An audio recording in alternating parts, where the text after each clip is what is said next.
describes acts of extreme violence in graphic detail and may include discussions about demonology and the occult, topics that caused widespread panic during the 1980s.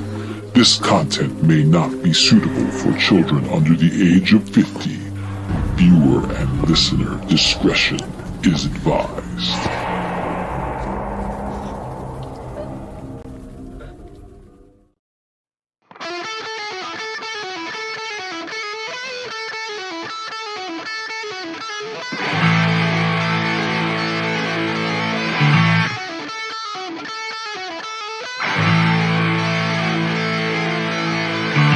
Welcome to the GROGTALK with your hosts, Dan and James.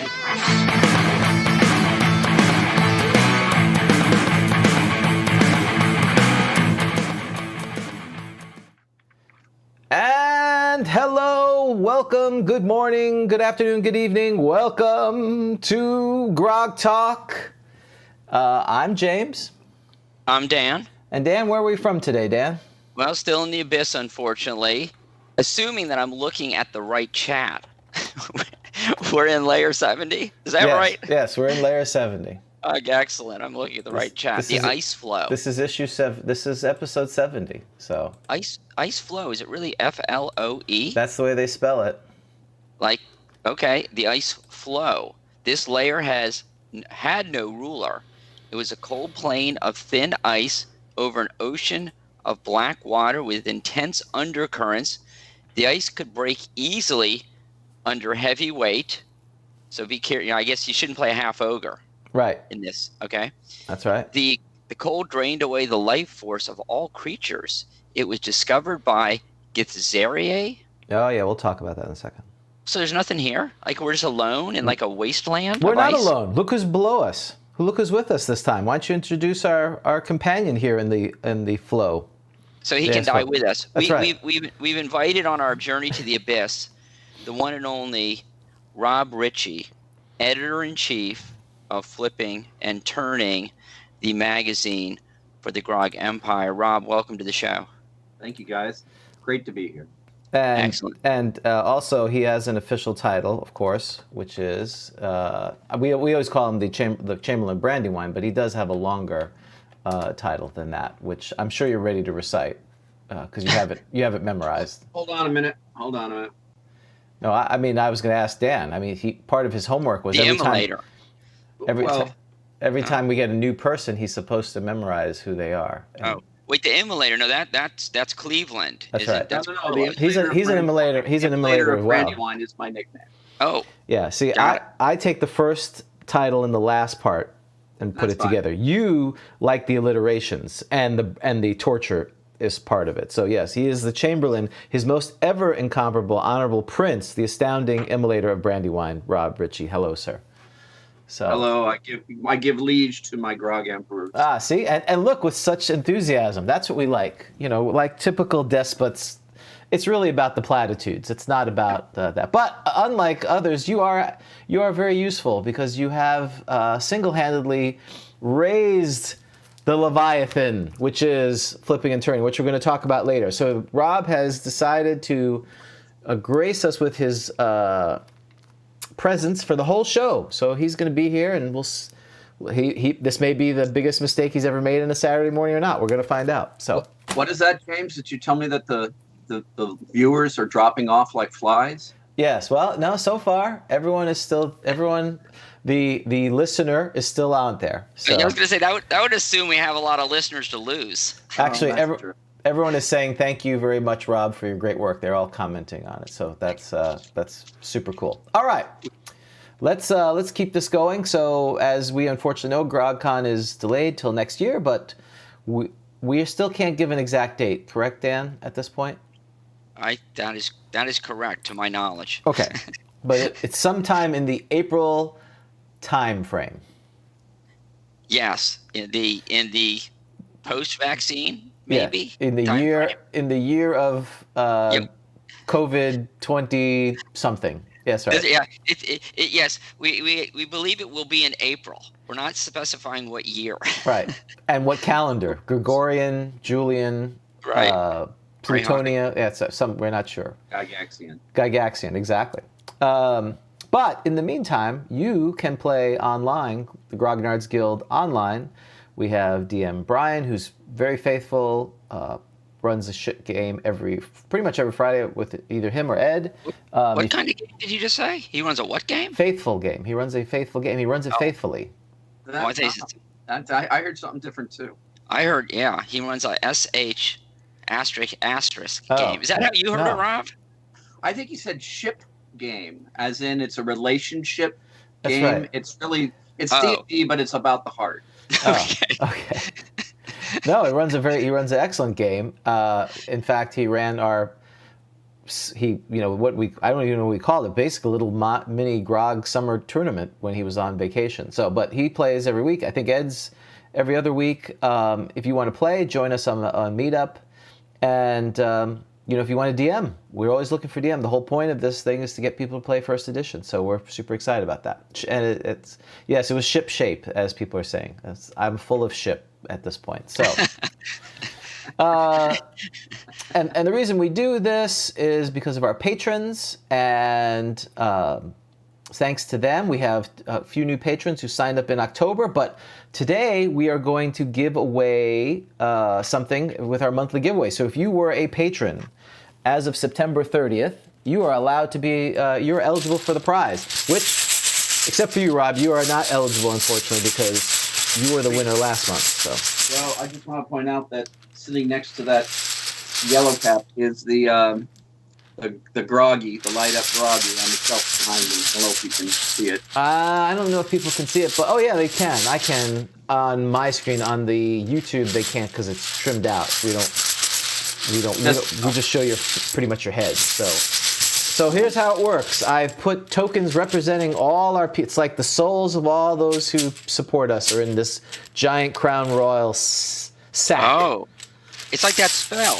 Right. It's like I've magic jarred all of them. Yes, the magic jar. But in traditional AD&D, it's not going to be as simple as pulling one out. Then we have to roll a dice to figure out who it is because it has to be convoluted. So I'm going to stick my hand in the sack like Santa Claus, and you will tell me when you say stop. I will pull out my hand and reveal a token. So just Rob, we'll let you do it, Rob. All right, stop. Okay, stop. I stopped. I pulled one out. It is a green token. What does that mean, you're going to ask? I don't know. I have to look it up. Hold on. Let's see. A green token.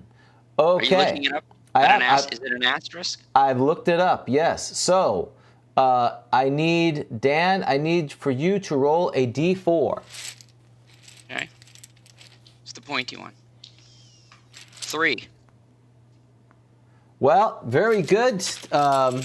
Brian Larch, our DM, he is the winner. He is the winner of this month's thing. I will reach out to him. Congratulations, Brian.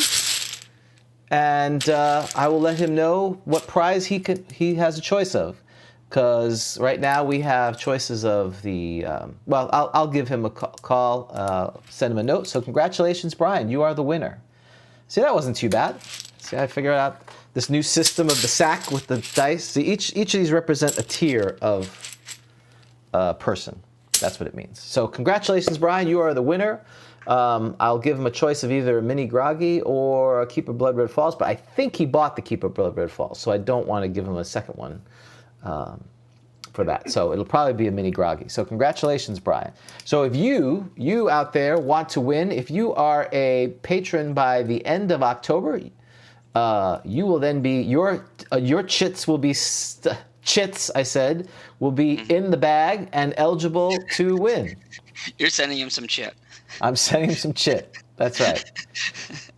So we've had Brian win, we've had Rod win, like I said, we've had David Thompson win, but yeah, we're trying to do this every month, and actually I got to follow up with Amanda and Carlos at Castle Entertainment because we are going to buy some of their modules. We're also looking at a very cool top secret prize from Jason Elliott, the box set, so cool stuff. Again, thanks to our patrons for doing that because they're the ones who are making this happen. All right, very good. Moving on. Sweden. Swedish Challenge. We're 143 in Sweden. Which is okay. Martin, who played with us, a couple weeks ago, he's holding the fort down there, but we have others. We're 42 in Mexico, 151 in Japan, 162 in New Zealand, which is fairly new for us, and 68 in Belgium. We have shot up the ranks in Belgium. What do you think about that? That's pretty awesome. I think we had a review, too, that someone said we were the best RPG podcast in Belgium. I don't know if you saw that. It came in recently. Yeah. I'm going to do those iTunes reviews. Let's see, where are they? Oh, they're right here. How convenient. That was a good segue, Dan. It's like we know what we're doing here. We had iTunes reviews. If you want your review said live, just put it out there. We appreciate it. Tell us what you think. Canada. I don't know what the ranking is in Canada at this point. I'll have to look it up. With translation, we haven't gotten anyone listening, which I know Leroy out in the western part of that great country listens to us. But I guess we need more folks. We haven't. What happens is if we drop off the charts, they don't chart it. So we had 2 reviews. We had a review from Misty801.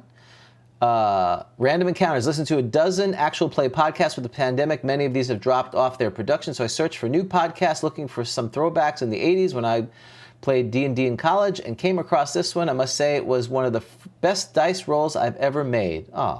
The Random Encounters segment each week may be the best thing on the internet. Wow. Saving up money to become patron lord of Morgantown, which, by the way, this person has become a patron. They started this month, so we'll be rolling their title next month. And Mr. Gentle Brutal says, I really enjoy the nostalgia fix of listening to first edition dice rolling. So definitely the dice rolling is what people come for. They come for the dice rolling, they stay for the banter, I guess, is what it is. All right, so very good. Thank you so much. And what else we're going to talk about today? We just said it. Flipping and Turning, episode 1, issue 1 is hot off the presses. Rob is our editor. He is our Timcast. If you want good news, this is available. Also good news is if you want to contribute, you have time, right, Rob? Oh yes. What you hold in your hot little hands is the autumn 2020 issue. We will be having a winter 2020 issue that will be available the end of the year. So we have several weeks left of assembling and all the rest of that.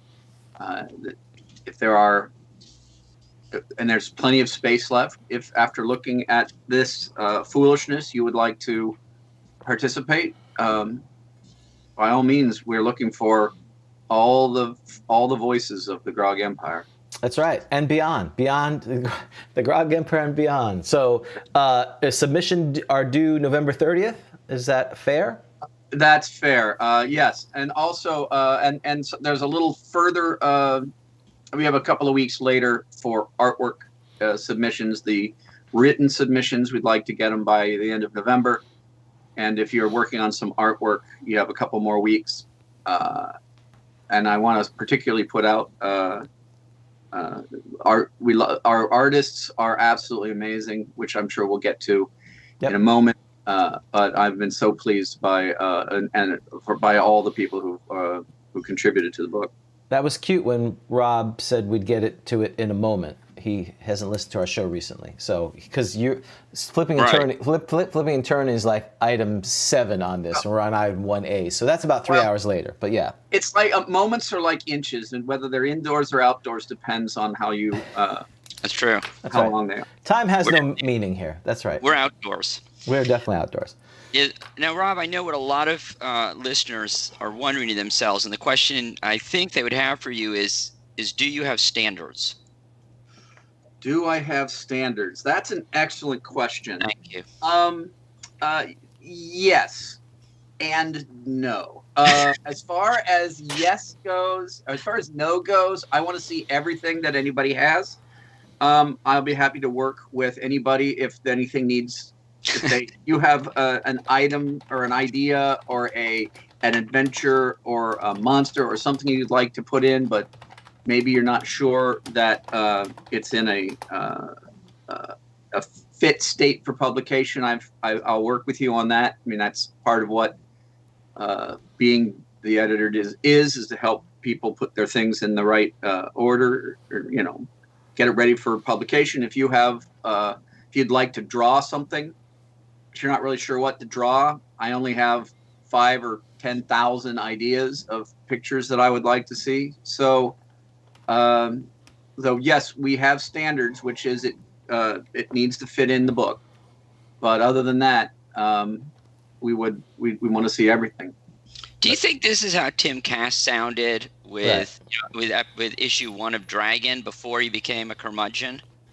And I have actually I've actually wondered about that, whether Tim Cass had a similar feeling, but I suspect he had more of a background in this than I do, so he probably knew a little better about what he was getting into.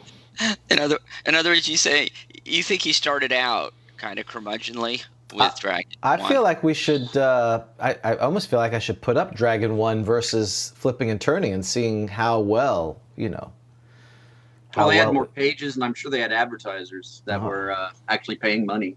And readers. Well, they had. But besides that, it's exactly the same. Well, they came from Dragon. I think came from Little Wars and also Tactical Reviews. So they had a couple of magazines that they were already in production before they began the Dragon magazine. Well, maybe the first, mimeograph or whatever they used to call it. Those, the things that they just. You'd go print at the school in the purple paper ink, right? For those who are old enough to remember that. Then you'd sniff the ink, and that's good times there. So, so shall we talk about the art? Because the artwork is amazing. No, we're not going to talk about this now. Well, please follow the script. Later? Yes. Oh, well, because I said 5. GROGTALK easy, and I just assumed. Well, but that's the viewers don't want to listen to my grumblings. All right. No, this is just about introducing as a gift of patrons and what we're doing. This is the news section. Now we're doing Random Encounter. It's as if we hadn't done any real prep for this show. No. Well, some have. Some have. I missed the reading or whatever they had the table reading. That's right. Normally that's true. We should have gone over it. No, it just was. I wanted to let people know it's due the 30th. Now we're on to Random Encounter. Good, because I love this. I don't mean good. Nothing personal, Rob. Well, and we have recently heard that Random Encounter is the best thing on the internet. You should hurry up to it. Right. Which is pretty impressive considering, like, what's on the internet? Like, Hey Jude is on the internet, right? I mean, that's a pretty big deal. All works of Shakespeare are on the internet, right, if I recall. Exactly. Works of Eddie Van Halen. Mm-hmm. Exactly. So right. I'm wearing my Van Halen shirt from when I went last time I saw him in 2008. So very sadness for those who are listening in the future, when you're huddled around your fire pits because the world is almost over, but yet GROGTALK remains like the cockroaches. You'll be like, what happened last week? The man, the myth, the legend passed. So. Okay, it's time. Random encounter. Yes. All right, let's do it. All right, so we're rolling for the door. So, hey, let's have Rob. Would you like to be our dice roller for this one? I will be your dice monkey. Is it a D6 for the Dorso roll? That's exactly correct. Yep. All right. I rolled a 6. I don't know what that means. What does that mean, Jay? That means Monster Manual 2. Oh, gosh. All right, that fine. means a D12 and a D8. No, not yet. Not quite. Oh. No, because we got to figure out what territory. Yeah, don't get ahead. Right. Don't get. Dan has a Rube Goldberg as convoluted as my chit bag. My bag's full of chit. To figure out. Chit. That's right. Do you collect your bags of chits and store them away? I do. Like Howard Hughes? Sometimes, I do that. I also set them on fire every once in a while and throw them at my neighbors. Just right. to. Well, because they may need some chits for something. So, right. Yeah. So All right, I have them. I need a D10. All right, I don't know if you can see this. This D10 is my original D20 inked 1 to 10 twice. Oh, wow. Black on one side and red on the other. But it still works as a D10 in case you weren't aware. 1. Well, that's a dungeon. Let me go. I'm sure it is. It's a dungeon. Now I need now I need to know the monster level, so I need another D10 or a D20. That's not a D10. That's 5. Okay, monster level 5. Now, sir, you may roll your D8 and D12. That's right. Yeah, that's a 13. All right. What? A giant, Verbig? A Verbig giant? A Verbig. I think that's a Monster Manual 2. That's a very big giant. It's a very That's big giant. Big. Is that what that means? Very big? He's like very big? It's very big. He's very big. Very big. Get her done. Yeehaw. Terrible. Okay, wait. I always say this. Then sometimes I'm like, yeah, that wasn't so bad. Right? We need something that can. But this is going to be great though because it needs something to take down. The champ, of course, is Barbarian, the elephant. We need something that can take down an elephant, right? Now, how do you spell this Verbig? Because I think it might be under giant. Is it under giant, comma? Yeah, it's go to giant. It is Verbeeg, and you got to go under giant. Don't go under Verbig.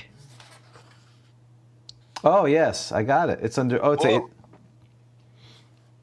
I forgot about this one. That's right. It looks. So this is on page 69. Too bad we're on episode 70 of the player of Monster Manual 2. It's next to the iconic gibbering mouther. It's right here for those who are seeing on the internet. Oh. Dan is burping. Oh, still? You're back now. All right. I didn't know that the gibbering mouther made it to the Monster Manual 2. That's pretty cool. Yeah, there you go. I didn't know that. Okay, so here it is. The Verbig. Verbig. He's very big. He's very big. No, it's actually Verbig, right? Verbig? Well, it's the Dutch spelling. Oh. Better big? Or is that German? Oh, God. You know, that's why I like the Monster Manual. I know how to pronounce orc, okay? All right. Verbig, am I still with you? Yeah. I was nervous. Verbig, or human behemoths, are a race of human giants. Oh. Inhabiting the same areas as hill giants and ogres. An encounter with Verbig is 30% likely to be in conjunction with hill giants or ogres. 50% with 1 to 6 wandering creatures. Just random wandering. What does that mean? And 30% in the lair, where a total of 5 to 30 Verbig will be found. And 20% with 1 to 2 plus others. I'm tired. This is so long. Because Verbig are intelligent, they will typically command any hill giants or ogres with whom they dwell. Also, if these giants have them, they will wear protective materials to improve their armor class, i.e. hides and furs, odd pieces of metal such as shields and so forth, while Verbig use clubs and spears typically. Those able to gain superior weaponry will do so. Verbig range and strength from 1851 to 1800. All right, you can roll to find it. Thrown spears have normal. Okay, you guys are having a good time, aren't you? Oh, well, this is actually better than I thought it was going to be. Yeah, this is funny. Thrown spears have normal range with a bonus range of 3 inches to 6 inches. Thus, a Verbig with 1800 strength hurls the spear up to 9-inch distance for 7 to 12 points of damage. Each of these giants will have at least 3 spears. When encountered in a lair of Verbig, there will always be a leader with 1800 strength and with no fewer than 40 hit points. There will be 2 females for the leader and 1 for each additional male. Well, that's sexist. Young Verbig are about 50% of the total population over 9. All Verbig encountered are likely 2% per Verbig to have with them a shaman of either sex. Verbig shaman can attain 7th level. Wow, that's interesting. The tribal group is 90% likely to have any magic item which they cannot understand or use. Females are equal to males in combat. Young are equal to bugbears or goblins in fighting ability. The lair will include 2 to 8 wolves or 1 to 4 wargs as guards. In Arctic climes, 1 to 3 winter wolves or 1 to 2 polar bears will be kept for this purpose. Verbig are unusually thin for their great height. Some have deformities which only add to their rather fearsome aspect. Notable Verbig are usually rogues who stalk humans. Jimmy Squarefoot and Jack and Irons are but two? Who are they? They otherwise appear to be human. All right. I'm out of breath. So you guys discuss. So, yeah, who... They must be something legendary. Jimmy Squarefoot and Jack and Irons. I have no... I'm going to look it up. Hey, look at their alignment. That's right. Ready for episode 2. You've done the research, so you might as well do it. They're parenthetical evil. I'm just going to restate what I just read. I'm just going to send in a photocopy of this because it's like all displayed. Right? So they appear to be from Manx folklore from the Isle of Man. Isle of Man. Oh. That's okay. That's over by the other empire, right? If I remember correctly. Where's the Isle of Man? It's in Manx. It's off Great Britain. Yeah, that's what I was saying. The other empire. Oh, okay. That's sexist. Okay. Why don't you have a problem with that? The Isle of Man. Why is there's no women on the Isle of Man? That's right. Yeah. Oh, there are very big giants on there. Okay. Right. So this is my only question: is like, why didn't we know about these when the Monster Manual was written? If they hang out with hill giants and they're uncommon, which is not rare, why didn't we know about them sooner? Well, fortunately, the people in the Commonwealth, besides us rebels, have heard about this. I guess Jimmy Squarefoot had a pig head. That's what someone from the Canadian franchise of the Commonwealth said. And of course, the Chamberlain from down south has said it's between the UK and Ireland, the Isle of Man. For us ignorant of that, I had an idea it was over there. Right. Now we just need to know where the UK is. Right. Right. It's that way. It's that way. So I should just start heading that way. That's right. Well, it's so right. It's to your point. Why are we doing this? Why couldn't they just make Jimmy Squarefoot and Jack and Irons a hill giant? Would anyone really know notable hill giants? Because they're kind of weird and deformed. So it's basically we want a big human. Well, isn't that a giant? No. That's too big. We want sort of big. Okay, we're going to come up with something. This reminds me of Goliath. That's what it, guy, if you didn't, because Goliath was a giant, but he was really, he was a human, but he was just big, but he wasn't a giant. So this is like Andre the Giant. Yeah. What's the hit dice on the Verbig? What do you guys think? You want to take some I guesses? already saw it, so I can't say. What do I'll you say 8 hit dice. No, it's only 5 plus 5. So they're wimpier than hill giants. Yeah, they're tall guys that can throw spears a long way. Yeah. Yeah, hill giants. Yeah, because wait, so if they're in the same area as hill giants, don't they? I can't remember everything I read, but don't they lead? Yeah, they become the boss. Yeah. So they're, I think it's because of it must be their intelligence, which is average to vary, and hill giants is low. So the hill giants are stupid enough to follow these guys, even though they're 5 plus 5. Hill giants are 8. They teach them to put on armor and use better weapons. So it's beneficial to the ogres and the hill giants. And I guess the hill giants aren't smart enough to realize they should follow suit. I guess. Well, you'd have to, Okay, so they're smaller giants, right? They're 8.5. How big are? Yeah, 10.5 hill giants. Yeah, hill giants are a little taller. Okay. They're like your smaller, smarter brother. What's interesting is they're not. Hill giants are chaotic evil, which is kind of interesting. And these guys are not. They're neutral paren evil, so they're not as bad. And they get 2 attacks, which is pretty cool. They get 2 attacks. Okay. By weapon type, which apparently is a spear, which they can throw. So that's good to know. You have 3 of them. Yeah. Okay. Well, I don't know. Let's get this party started. All right. So you are. I am the. You are very big. No, I'm not very big. You're the challenger. I'm always. very big. You are. Elephant. Barbarian. Okay. I'm barbarian, which I was watching. I am super happy about being barbarian. Oh, so I'm going to take down an elephant. That's pretty cool. You're going to be slaughtered by an elephant. Yeah. I'm going to my spear at you, dude. Depends on the range, doesn't it?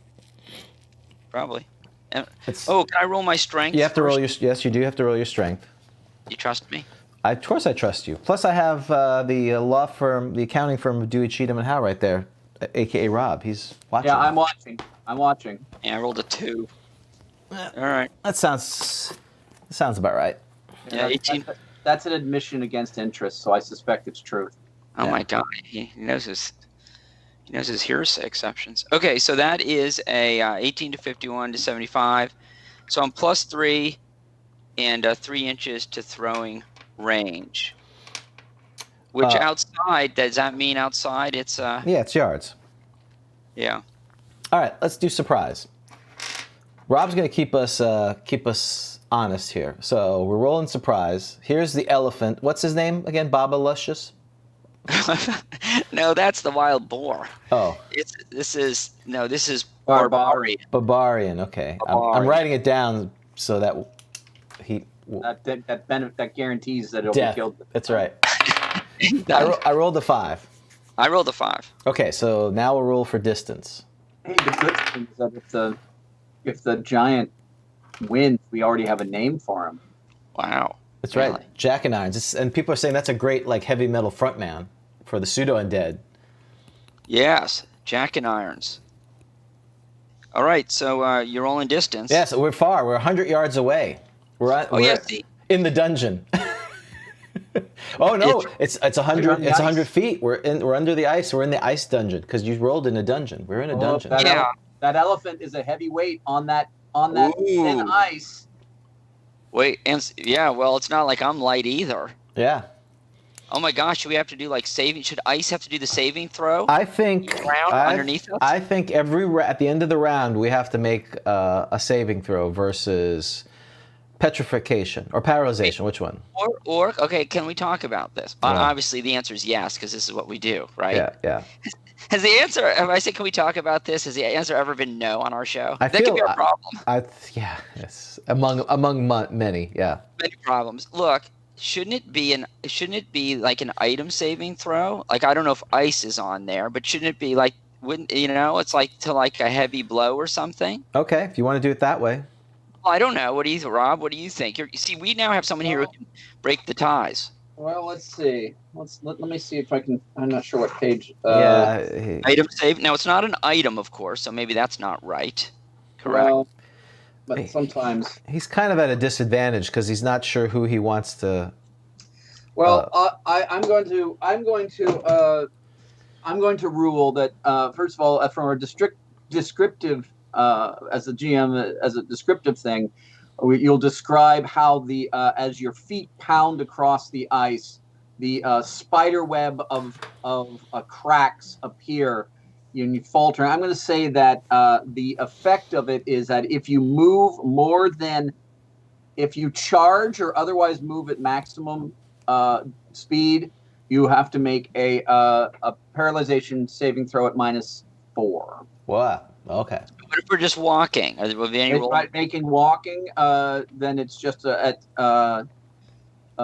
make a paralyzation saving throw at normal, and if you move half speed, there's no saving throw.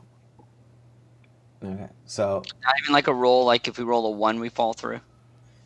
Well, you certainly will if you move at normal speed or at maximum speed. But if you go half speed, and we're gonna fall through the ice, and then that's over, right? Then we have to flip to the drowning rules. Correct. Well, it says the cold drained away the life force of all creatures, so I just assume. Yeah, it's a foregone conclusion. No. First, then we need an aquatic random encounter. Yeah. What's that? Because there's something swimming around there. It could be. It could be. We'll roll an encounter and see if there is. We're a little ahead of ourselves, aren't we? Right. So melee. Come on, if we're in melee, we could both go through. Don't you think? Right. That could, and then it could just be a clash to the death. That's right. Then we have to do freezing rules. So there you go. Yeah. All right. Well, we got a lot to think about. All right. Well, we didn't have a lot to think about. You've made us think more, but that's why. No. You said no. You reminded us that we're on the ice. Yeah, I think that's Thank you, Rob. Rob agrees with me. Hold on, I can fix that. Okay. Hey, Hey, thanks, Great. Rob. See you. Where'd I go? All right, Rob's frozen. Oh, we're having some technical issues. Okay. All right, how far apart were we? We're 100 feet apart because we said he was in a dungeon. So somehow we're in some kind of igloo ice chamber, the ice thunderdome that we're fighting. An ice hotel. Don't they have, like in Canada, don't they have an ice hotel? Or Yeah. It's like an ice chasm, like a series of caves that are carved in the ice. Which is, Yes. and underneath is the flow, in the ice flow is the black water. And somehow, why don't we just add now that's icicles could fall because if they're too loud. We should probably throw that in there as well. Okay, you got it. Stalagmites. Yeah, right? Because Right, they're going to be screaming and charging and that echo and the vibration. So we'll have to. So now we have water falling through the water and icicles hitting them. Got it. This is awesome. Do I have any hill giants with me, Rob? No. Rob is no. Rob, It's always a lone figure. Thank you. You had a giant ant, and there was only one of them. unless it's a herd. Yeah, because if that's the case, I want my herd of elephants. One herd animal, please. It was one herd. Okay, let's go. All right. So now it's declare action. You're 100 feet apart from me. Okay, all right. I am moving slowly toward you. Very slowly. See, I'm moving on tiptoes. I am charging you because You're committing suicide. You hate barbarian. What's wrong with you? That's horrible. I can't lose either way. I'm charging. An elephant charging on it. You're gonna slide. He may slide into me like a bowling ball. I'm charging. I can't lose either way. Either I take. I'm readying my spear. That's good. You should. The charge. Yes. When I see him start to charge, I'm definitely gonna I'm gonna put in that. What do you call it? If you can Set do for it. charge. Set. Well, that could break the ice there by setting it. You could be that. Well, are you gonna take that Rob. chance? No metagaming. I don't know that. Yeah. No, All right. I'd say not in this case. Oh. Okay. Well, that's what. All right. You're both going through the ice by the end of this encounter anyway. So Right. Well, I'm rolling my initiative. 6. 5. So I charge. Now I You can always make attack first anyway. Well, if you could make it. Well, wow. That's right. What's an elephant's movement? 12. I get there. all right, make your what's your hit dice? 10. That's why I'm not too All right, worried about it. Drop a d20. Doesn't he hit at +2 on a charge? Well, this is my saving throw to see if This I is his fall saving through. throw to see if he even makes it. Oh my Nope, gosh. I failed. I rolled a 5. All right, so in front of Jack and Iron sets his spear against the charging pachyderm that throws his trunk into the air and charges forward. There's a huge crashing sound as the ice opens up beneath Barbaria's feet, and down he goes with a horrifying trumpet, and the last thing, a shower of ice shards falls over Jack and Iron's. Roll a saving throw, Dan. Oh, you mean he's bringing me down too? That's right. I caused You a wait. idiot! That's what I'm yelling at him. Because I'm like intelligent, you know? I'm average to very. I'm like, you gotta be kidding me. And an 8. Ooh. All right, so you take 4 points of damage from the shower of the icy shards of the ice that and the icicles that fall because of the great tremendous cries that echo through this chamber as Barbaria descends and is lost in the inky black water below. Divine intervention. Oh, right. The elephant god. That's right. Roll it. I hope you get it, because this was anticlimactic. Come on. This actually worked out I perfectly. didn't even learn about the Verbig very much. You did. You learned he's smart and he didn't charge. See? That's true. And it does say that's why he commands hill giants, because they're smart. Because Verbig are intelligent. Nah, 26. Barbarian is no more. Bye-bye. Wow. Okay. I didn't bring up the idea of rolling a saving throw to crack through the ice. That's right. Somebody else has brought that up.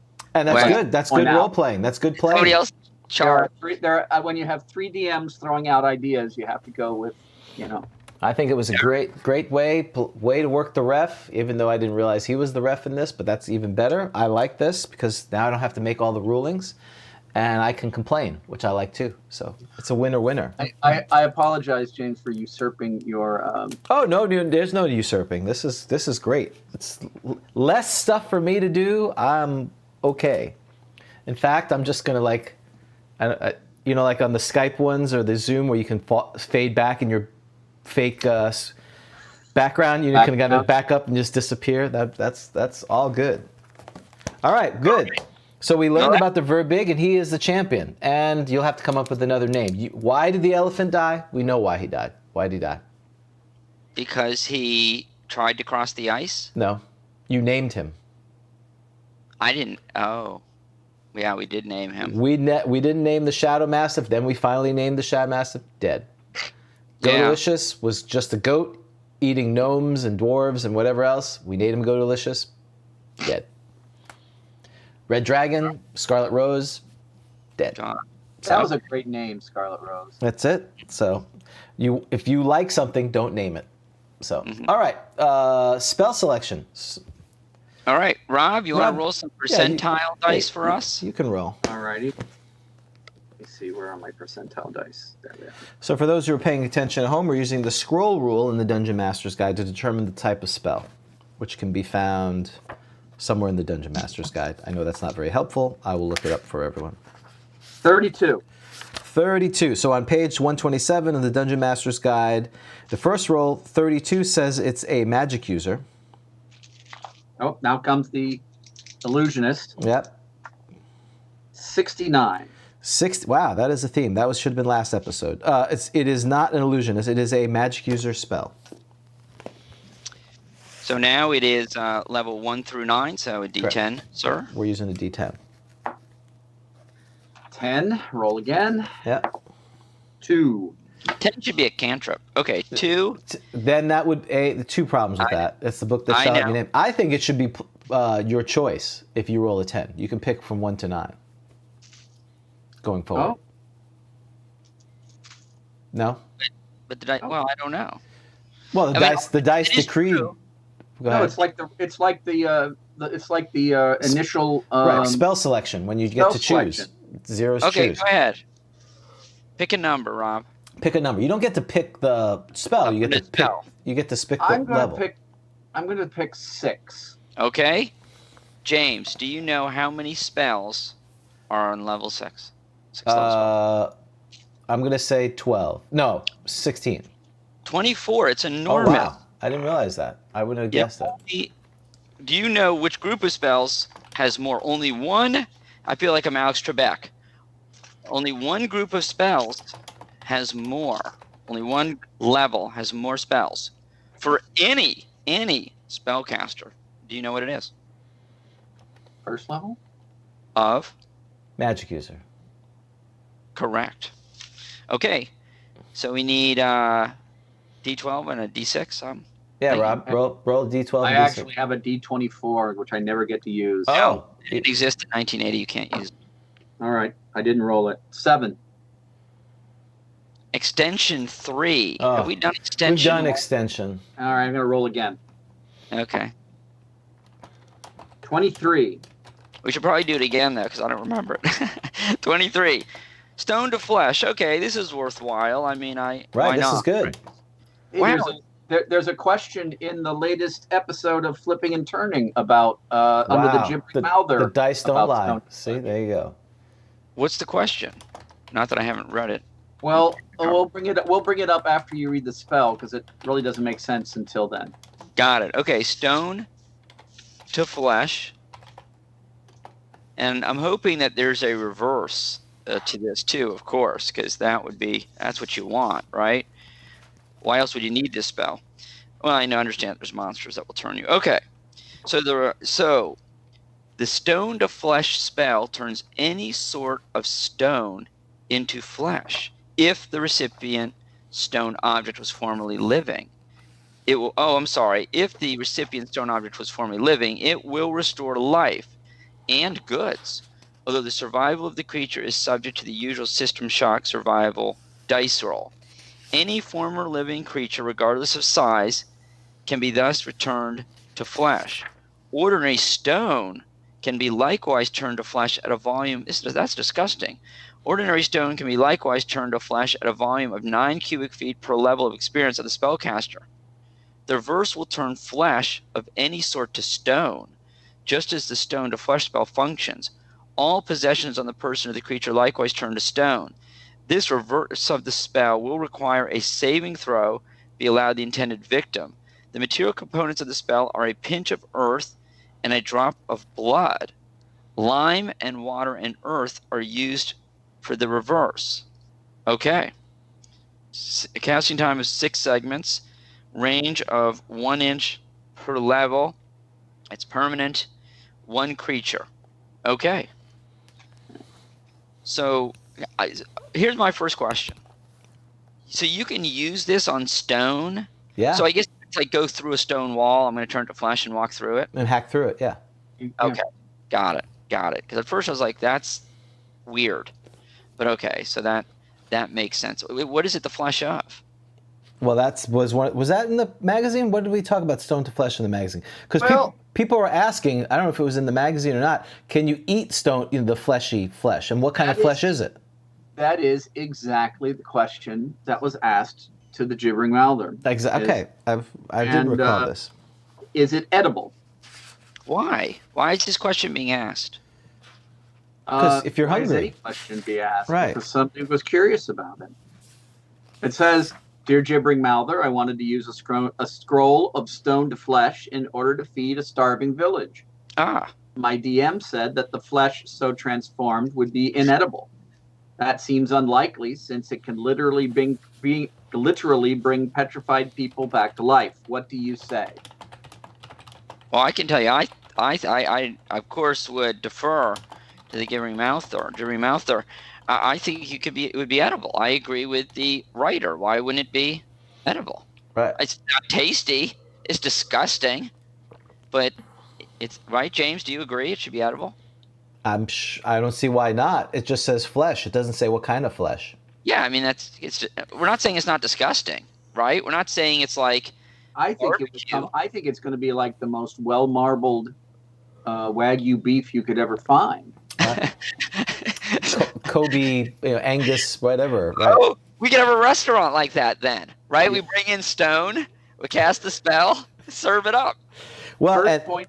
Go ahead. I'm sorry, Rob. No, go ahead. Platter of stone to flesh. I was just going to say that, and we always go to the book, the DMG, to see if it's right. If it's poo-pooed. It actually makes it more interesting. In casting the spell upon a stone block, the magic user can cause the area effect to be cylindrical, if so desired, so a passage can be made. Maximum diameter is 3 feet, minimum 1 feet. So you can have a cylinder of flesh. You get a column. You bring in a column for the day, and you just, now it's a big flesh column, flesh pole. This is going to get dirty again. And then you just put oil on the bottom, just like a big gyro, and spin it. Like the gyros, just shave off the meat. We have it at the festival, the fall harvest or the autumn harvest, the autumn festival. One time a year, the wizard in the market, instead of destroying everything, does something benevolent. He comes and feeds the village. Right. That's why they tolerate him. People bring their fields, all the farmers bring in their field stones and make a huge pile, and he turns them into meatballs. Exactly. And that's why they tolerate the wizard for the rest of the year, because they're like, please don't, no, let him be. We must have the flesh pole for the festival. It's the flesh pole festival. Oh, no. The festival for the rest of us. That's right, the Festivus Flesh Pole. I love it. That's Pseudo Undead's new album, The Festive Flesh Pole. That's they played they're playing the flesh. That needs to be because the Flesh Pole Festival. You did that advertisement, and I want to do the list of tour dates. Like the Abyss, like the Demon Web Pits, Hoboken, New Jersey, and then we would have they play the Flesh Pole Festival. That's right. It's got to be somewhere in Wisconsin, Sheboygan or something like that. Yes, I think that's right. I agree. It's a fall festival, right? Yeah. I want to ask you though a fairly serious question about this spell. Do you think that this idea of using this spell to get through stone came after the idea of the spell. So do you think Gary writes this spell up, or whoever writes the spell, let's assume it's Gary, simply to turn people to stone and bring them back to life? And then somebody, I don't know, Ernie in one game is like, well, I'm going to cast, stone to flesh on this wall. And Gary's like, interesting. What do you think? I know, we have to call Ernie back again, find out. I think that's undoubtedly what happened. Mm-hmm. Mm-hmm. Yeah, unintended. Or the village is starving. You have to go get the bags of wheat from the ogre. Nah, we'll just turn the. You guys gonna turn the? You guys got a stone statue? Yeah. Huh? Eat it. We're gonna eat the founder. That's right. Yeah, he comes back to life and they just consume him. No, stop. Wait, no, but probably what happened was, Gary seemed to be pretty rough, right? Ernie told us that, right? He didn't Gary kills his character when he's a kid and he goes to bed crying. They probably were starving to death and they probably turned some stone to food just to survive one of Gary's dungeons. And frankly, can you blame them? No, I think there's a little easier way to do that, but. Teleport home. Yeah, you could teleport. Let's see. What other food ways in Magic User? Because again, if you have a cleric, you could just create food. But assuming you don't have that. You really think it's that easy? It's like you'd never played in one of Gary's games, James. Because you're like, I'm going to teleport. He's like, I'm sorry. No, you're in this special chamber. You can't do that. Well, I would do monster summoning then. I would jump on my summoned creatures. Rats. Back? That's right. Yeah. Eat them. I think it's absolutely that they were. He's like, we got to get through this wall somehow. If I turn it to flesh, can we hack through it? I mean, that's why he talked about it being a cylinder, right? You can make a tunnel. Right. I'm starting to get queasy. Yeah. Thinking about Would it turn back before? Would it turn back before poop? No, the flesh is permanent, so it rots after a while. Bucky asked what the duration is. The duration's permanent. It's permo flesh. So do giant flies come from giant maggots? I don't know. That's a good question. They come from Lemur, not Lemurs. What's the thing? What's the not the the Manes? No, manes are the demons like that. The larvae people. Yeah, the little right. They look like rock grub. So okay. Oscar calls them soul worms. So wait, can my giant make? I think my giant should have to make a system shock check to get to the next game. Why? 'Cause. Okay. Well, and so that's probably, we should bring up that it does mention here system shock. So for those who are not familiar with the system shock, that's on page 12 of the Player's Handbook. And so page 12 of the Player's Handbook says system shock survival states a percentage chance character has of surviving the following forms of magical attack. And it says, and we've talked about this, aging, magical aging, petrification, polymorph any object, polymorph others, etc., etc. So, wait, I got a question about that. This says that you survive will chase a percentage chance the character has of surviving the following attacks. Flesh to stone. I thought you just had to do it on re-entry. Is this? But it's like Han Solo and Carbonite. You got to do a system shock on the initial one. Not you have to do it on both. I think you'd have to do it coming back because. Right, Rob. It does say, doesn't it say to survive? Where is it? Petrification. It says flesh to stone. Including flesh to stone. Oh, well, I guess it doesn't actually say on the. What it says is surviving the following forms of magical attacks. All right, I'm sorry, Rob. I interrupted you. I guess you think it's just on return. Well, I think it's on return for a simple reason. So let's say that you guys are going along and the Medusa turns Dan into stone. James has to make a decision whether he's going to cast his stone to flesh. If he knows that Dan didn't survive his system shock, he won't cast it. Well, how will he know if Dan made his system shock? Because he's stoned. See what I mean? There's no little light next to it, like Han little- Solo. Nothing Right. like that. Well, if you extrapolate, again, I've seen it done both ways. I typically am not as much of a jerk, but here, if you read the player's handbook and you read the example provided, the wicked necromancer polymorphs his hireling into a giant rock with the rather foolish agreement of the changee. The hireling must make a saving throw based on his constitution score, which is the system shock, using the table above. Assuming he survives, a further saving throw would be made if he was again polymorphed or dispelled back to original form. Oh, there you go. It is twice. How's that sucking? Yeah.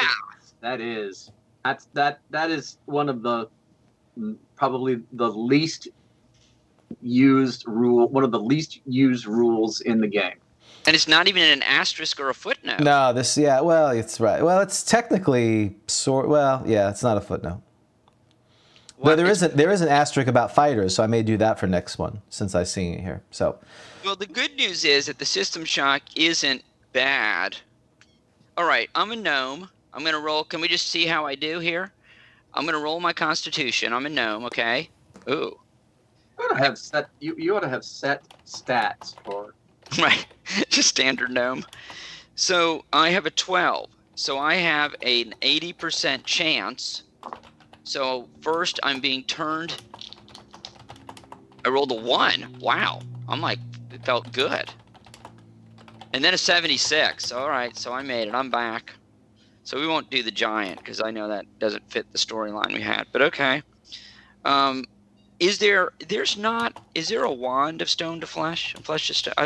I seem to remember that there wasn't, and it bothered me because I think there was one in the Holmes Xenopus dungeon. Yeah, like a wand of petrification. Yeah, exactly. I don't think there's such a wand. Is there such a wand in the? There is none. See, why is there not a wand of? In the DMG, there's no wand of stone to flesh, or No. petrification, or returning. Don't you find that odd? right. So then the question is, what happens if you do a wish? Do you still have to do a system shock? Oh, no, I don't. I would say no. I think it depends on how you word the wish.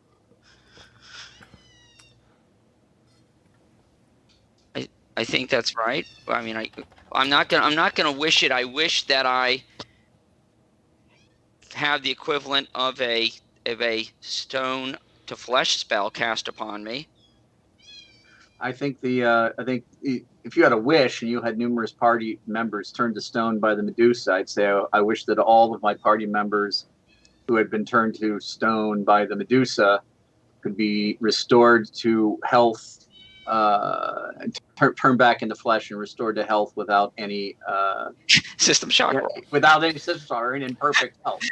Yeah, no. It might need a little more. It may need a little more. I need to run that through by my attorney, but something like that. Right, that's right.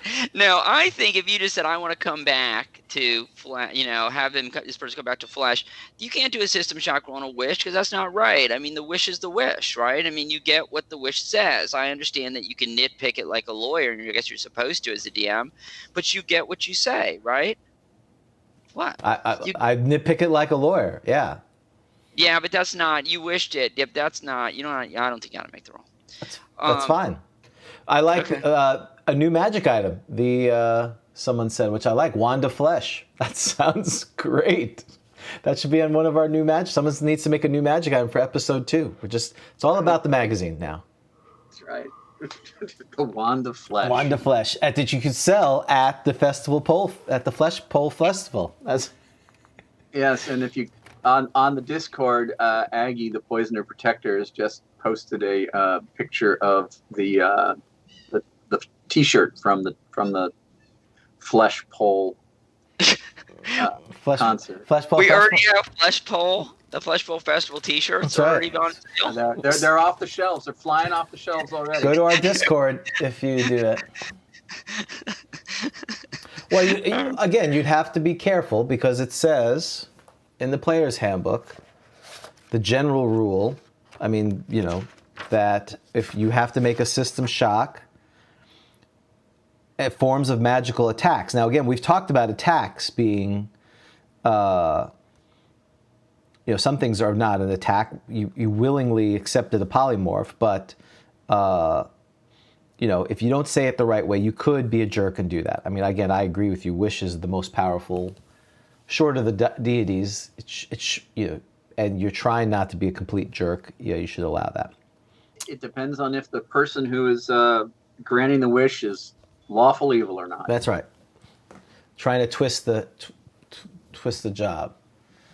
Oh, very nice. Thank you. So everyone's still complimenting high praises to the thing. We're going to talk about that in a little bit. Let's see. Next is... so I think we've talked about that. So would you carry this as your normal spell? I mean, you could attack someone with it. That's kind of cool. But would I rather have that or Disintegrate, right? It's a 6th level spell. I'd rather have Disintegrate. Disintegrate takes care of all things. I'd keep the reverse. If I had any reason to think there was if I had any reason to think there was a Medusa or a Gorgon or something, I'd keep the reverse. No, I'd rather keep Disintegrate because it does everything. Wait, why would you just do the reverse just in general? Because I can turn anything that's fleshy, I can turn to stone, right? I mean, it could be anything. Well, right? if it's flesh already, then flesh to flesh is flesh. Then. Well, I know, but if I do the reverse, isn't the reverse flesh to stone? Right. Yeah. And then there's of course the first level spell, stone to stone, which has no effect. Right. Right. Cast upon stone objects, and they immediately turn into stone. Right. And the cantrip flesh to flesh, of course, which is likewise not useful. No, but so if I'm doing the reverse, is this an example of a spell where the reverse is way more useful? I mean, because that now you could really use it to attack, but it's way more effective. It's not just like the reverse on like a Cure Light Wounds where they're both equal. Yeah, it's save or die. That's right. Yeah, right. It's save. It's yeah. I mean, number one, and I don't even know if I care that I kill you or not because you're stone. I mean, you get a saving throw, but if you fail the saving throw, you're stone. And what do I care if you die or not? I mean, can't I start chopping you up then? You could, absolutely. Right. If I knock your head off, does that kill you? You're dead already. Technically, you're dead. Yeah, I think that I think is a pretty deep subject because how long do you stay dead? How long after being turned to stone can you do a stone to flesh and restore them to health? I mean, if you're in the happy honey grounds, having been a faithful, I think, neutral good person, and you're enjoying yourself in the afterlife, and some avatar taps you on the shoulder and says, "Yeah, it's bad news. Some joker found your statue and cast a stone to flesh. You've got to go back." Wait, why are we sure you're dead? Why are you dead? I thought you only die if you fail your saving throw. I just assumed I'm like Han Solo. You're like trapped in carbonite. Well, that's one way to rule it. Yeah, because I die if I fail my save. Is it the negative inference? I'm alive. But at that point you roll how long until your natural death, and you stay there until your natural death, and then you would have died and go on. I think well, now it's debatable, right? Because you could be I could be like in cryovac or whatever it is, or it's William's head or whatever. Can't I just be in like? Well, I'm just throwing out words now. Cryovac, stasis. There are plenty of modules where the adventurers come down and find some statue perfectly crafted statue, perfectly crafted statue that they are able to restore. Agnarak the Wicked, and he goes on a killing spree after thousands of years. Yeah. So Grunch, the ogre in A3. We just did him. So that's another plus for using the spell versus Disintegrate, because if you wanted to capture someone, aka Han Solo, it's a lot easier to transport them if they're a statue. Yes, I'm a bounty hunter. And then you also need what's the one that reduce, so you can make it smaller and put it in your pocket. Right. Oh my gosh, I'm like the Mandalorian. I've got so I've got this spell. Is that the grog line? I think it is the grog line, and I've got this spell, and that's what I do. You're right, and then I've got reduce, And whoa, okay, sorry, cats are like attacking this cord. Okay, I like that idea. Well, perhaps you could try flesh to stone on a cat. I'm just saying. Right? Yeah, I'm getting close. When you shelter them, they'd be much easier to take care of. Yes. Right? Which one do you want? People can come in. I got like thousands of them. It's like a garden. Just pick which one you want. I'm sure it'll survive its system shock. Let's see. Oops, sorry. Pick another. Yeah, I mean, adopting pets would make it so much easier. Here's my pet. People are stuffing their pets now. Just skip that step. Go right to when you get the dog or the cat, just petrify them. And then they're safe. They will never die. They'll live forever. Yeah, I'm ready to cast that spell on me. Okay. Moving on. Anything else? Yeah, so that's it for stone to flesh. Yeah, I mean, it is true that smart players are smart enough to inspect the statue to see if it is the most amazing work, right? Sculpting work ever. Yeah. And if it is, they know, okay, this thing's coming to life. So they're not stupid. So, but yes, I'm ruling not dead. I don't care if it's 1,000 years. You're like Han Solo and Carbonite. You're not starving. You're coming back. You got your memories. Which is why I decapitate every statue I always see when I'm walking through. And it's probably why all the Greek statues and Roman statues have no heads, because people are paranoid that they would come back. Right. You're freaking out. Okay. All right. Next, we have something we haven't done in a few sessions. So we're back. Have you ever played a wizard in the heart of the Hobgoblin Lair? Okay. Are you ready, Mr. Dan? I am ready. So this, of course, is Kelly Villamere's and as well as Cameron Munn's article from First Encounter magazine. And as our players may remember, you are playing Elron Baroon, the magic user, which very entertainingly, he is chaotic evil. And as you may recall, he started by slaughtering some elves who were talking and I think stealing their map. James is dead. Elrune is dead. I have 6 hit points. And last episode of this, we killed a white. And so here we go. And this is what we're trying to get back, something that was taken from us, if I recall correctly, right? Anyone? Yeah, I think so. Yes. All right. We're going to find the hobgoblins. Okay. After the hassle with the white, you decide that it's time to rest for a minute or two. After all, even you get tired. As you sit down in the corridor and start thumbing through your spell book, out of the corner of your eye, you detect some movement. A giant centipede is quickly approaching. You decide to, and here we go. You have 10 choices. Number 1, cast protection from evil on self, then attack with dagger. 2, use Wand of Paralyzation on it. If it fails, attack with dagger. 3, cast Burning Hands on it. If it still lives, attack with dagger. 4, cast Magic Missiles at it. 5, use Ring of Invisibility, then run past it. 6, cast Slow Spell on it, then attack with dagger. 7, simply throw dagger at it. If it misses, use hands. Does that mean grapple? 8, cast Lightning Bolt on it. That might be a little over. That might literally be overkill.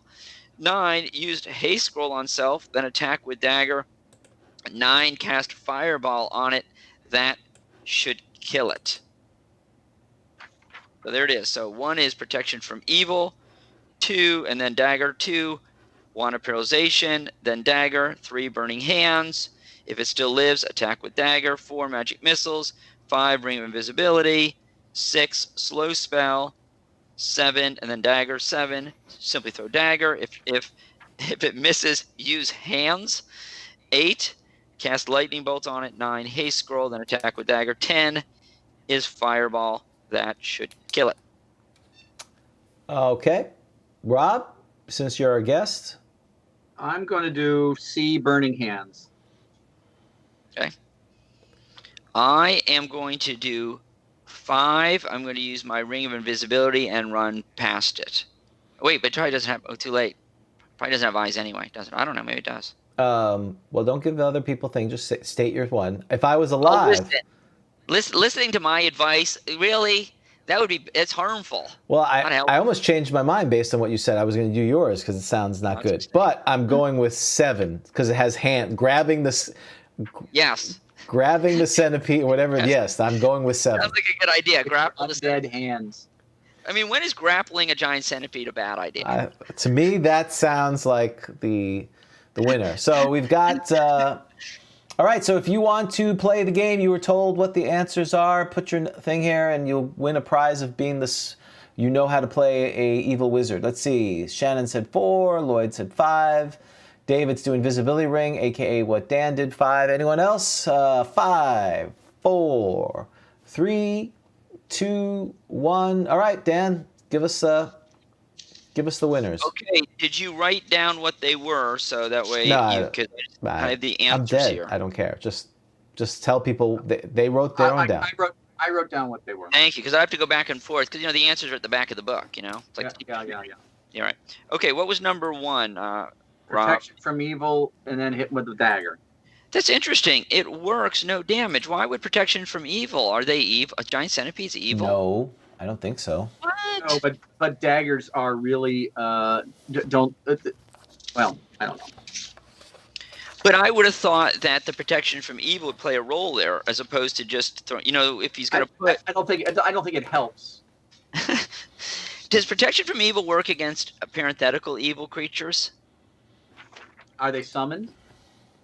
Wait, but I thought you get. Is it only summoned evil creature? I thought you get something from any evil creatures too. Are we gonna have to do protection from evil? Was it a summoned centipede? No. No. No. Yeah, if it was summoned, you Protection from evil doesn't help you just at all, like even a +2 against. only for evil creatures. Does it work against evil non-summoned? If it's evil, against evil creatures, it does. Against summoned creatures, summoned animals or monsters are similarly hedged from protected creature. So the key is summoned. If they're not summoned, then they have to be evil for it to do something. So the question is what do I get? I get like +2, don't I? Plus or something like 2, they get -2 to their attacks, and you get +2 to saving throws. So does parenthetical evil work against a? Of course. Does protection from evil give you the +2 against a neutral evil creature? Yes, absolutely. They're evil. Really? But I think that if it was parenthetical evil, I'd just make it +1. I knew you were going to say that. I knew that was coming. Or you can do a +2 in parentheses. So the next time we meet a Lich in Rob's game, I'm going to be like, you're really going to screw me? Lich is not evil? Well, he's parenthetically evil. He's pretty evil. He's parenthetically evil. But he's But All right, you've convinced me. page 61, this is not evil. That's right. That's right. Not evil. I'm not evil, says the Lich. I'm just parenthetical evil. I'm just trying to get along. I'm no more evil than a giant rat. Just trying to live my life best That's I right. can. Just trying to hold on. Who doesn't want a natural life? Okay. So that was weird. That is weird. Because, right, I mean, it's clearly a giant centipede. I mean, do we even have to look this up? He's not. He's neutral. I already looked it up. All right, he's neutral. He's only out for himself.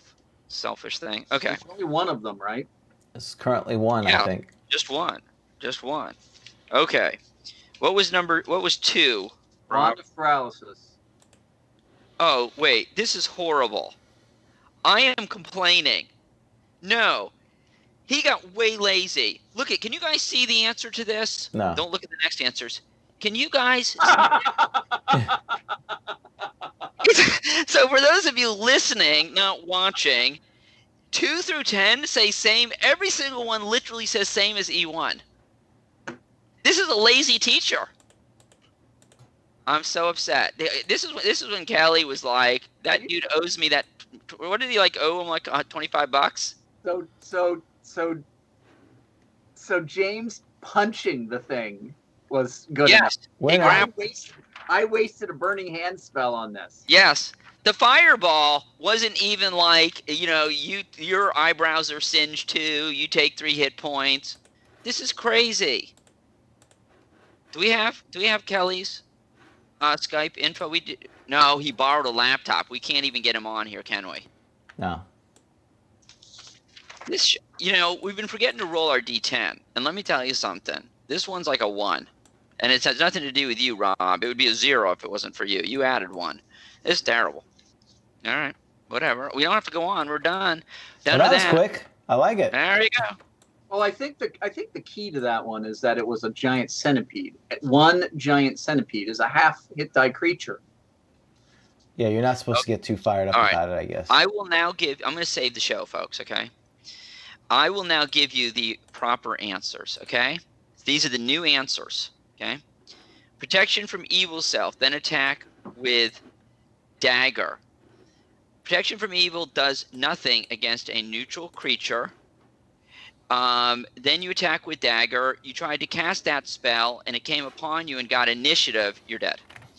E2, use Wand of Paralyzation. If it fails, that should work, shouldn't? I mean, the fact that I paralyze. So is the question, because I thought Kelly had some really good ideas here, and I couldn't wait for the answers, and then we saw that stuff. What if Wand of Paralyzation will still work, even though the creature causes paralyzation, right? I mean, I think that's where Kelly was heading, right? Yeah, it would paralyze it. Magic paralysis. Mm-hmm. I feel like this is a situation where like the teacher didn't show up to class, and we just like have to teach ourselves. All right, we're all in agreement with that. That Wanda, you can use a Wand of Paralyzation on. It's not like they're immune because they have the ability to paralyze, right? Are we all in agreement with that? I am. Yeah, sure. Okay. I don't care. Cast Burning Hands on it. Well, that's very risky. Is Burning Hands a touch spell? No, Burning Hands is not a touch spell. It's it's right in front of you. It's a fan right in front of you. Oh, what's his name? Elmore Baroon. Yes. Elron Baroon. Elron Baroon. And what level is he? He's 8th. He's 8. That's So right. an 8th level Burning Hands is going to minimum damage on that is going to do more than a centipede's. Yeah. Yeah, it's like the WD-40 when you use the lighter and you hit a cockroach or something. Yeah. Right. Yeah. So it's kind of what I do to roaches. That like there's like a puddle of raid. They drown in the puddle of raid. This is overkill. And then you set it on fire. And then I set it on fire. Right. And then I tried it, and then I better clean it up before my cat eats it. Okay. So Burning Hands, sure, but you voiced Burning Hands. Magic Missile would be way overkill, but it would clearly, it would just, again, it's like the raid or whatever, like the WD-40. You're scorching that thing. Okay. Ring of Invisibility. Kelly wrote on here the Ring of Invisibility lasts for 1 turn. Is that how rings work? I assumed like the Hobbit. And when I put it on, I'm invisible forever? Okay. It's not forever until you do an action. Don't forget that in this particular scenario, if you use your Ring of Invisibility, it's gone. If you use your Wand of Paralysis, it's gone. You put a line through it, you can't use it in future encounters. Yeah, that's why he did that 1 turn, right, to put a limit on it, right? Yeah. So it's gone, and you can't use it anymore. Like, wasting a Ring of Invisibility on a centipede is very wasteful. Right, but in the real world, so to speak, it would be great because you can put it on, put it off. You're like Bilbo, correct? Well, does he say put on a Ring of Invisibility, then attack with dagger? No, run past it. Ah. So how do centipedes? Do they have eyes? How do they sense you? They have eyes. They have eyes. Bugs have eyes. I didn't know if they like just by the antenna like senses things, and it wouldn't work. I didn't know if he was trying to do that. That like good luck with that. He knows you're there. You know what I mean? Are you looking up the picture? I'm just keeping myself entertained at this point. Yeah, he's right. He's reading the latest issue of Golf Illustrated. And centipedes have eyes. Okay. All right. Yes. So that's how they would see. So that would work then. They rush forward to bite their prey. So unless their antenna reach out so far ahead of them, and they move at 15, which is the scarier part, which I didn't realize. Yeah, they're fast. So we'd need to know a little bit about how wide the passage and all this, but I assume I'd get by it. I just assume Elrond injects himself with I would have just said I pet it because I'm an evil magic user. I probably inject myself with centipede poison every day to get immunity to it. That's right. It's the only way to feel things anymore. Right. Well, now that's what players will do. So let's say you kill a giant centipede. Can you extract its venom now you got to be able to use poison, right? So Right. there's a lot of question marks you're on evil. that. Literally question marks on that one, correct? Yep, you're evil. If you're evil, you can do it. If you're an assassin, I can do it, which of course means I'm evil.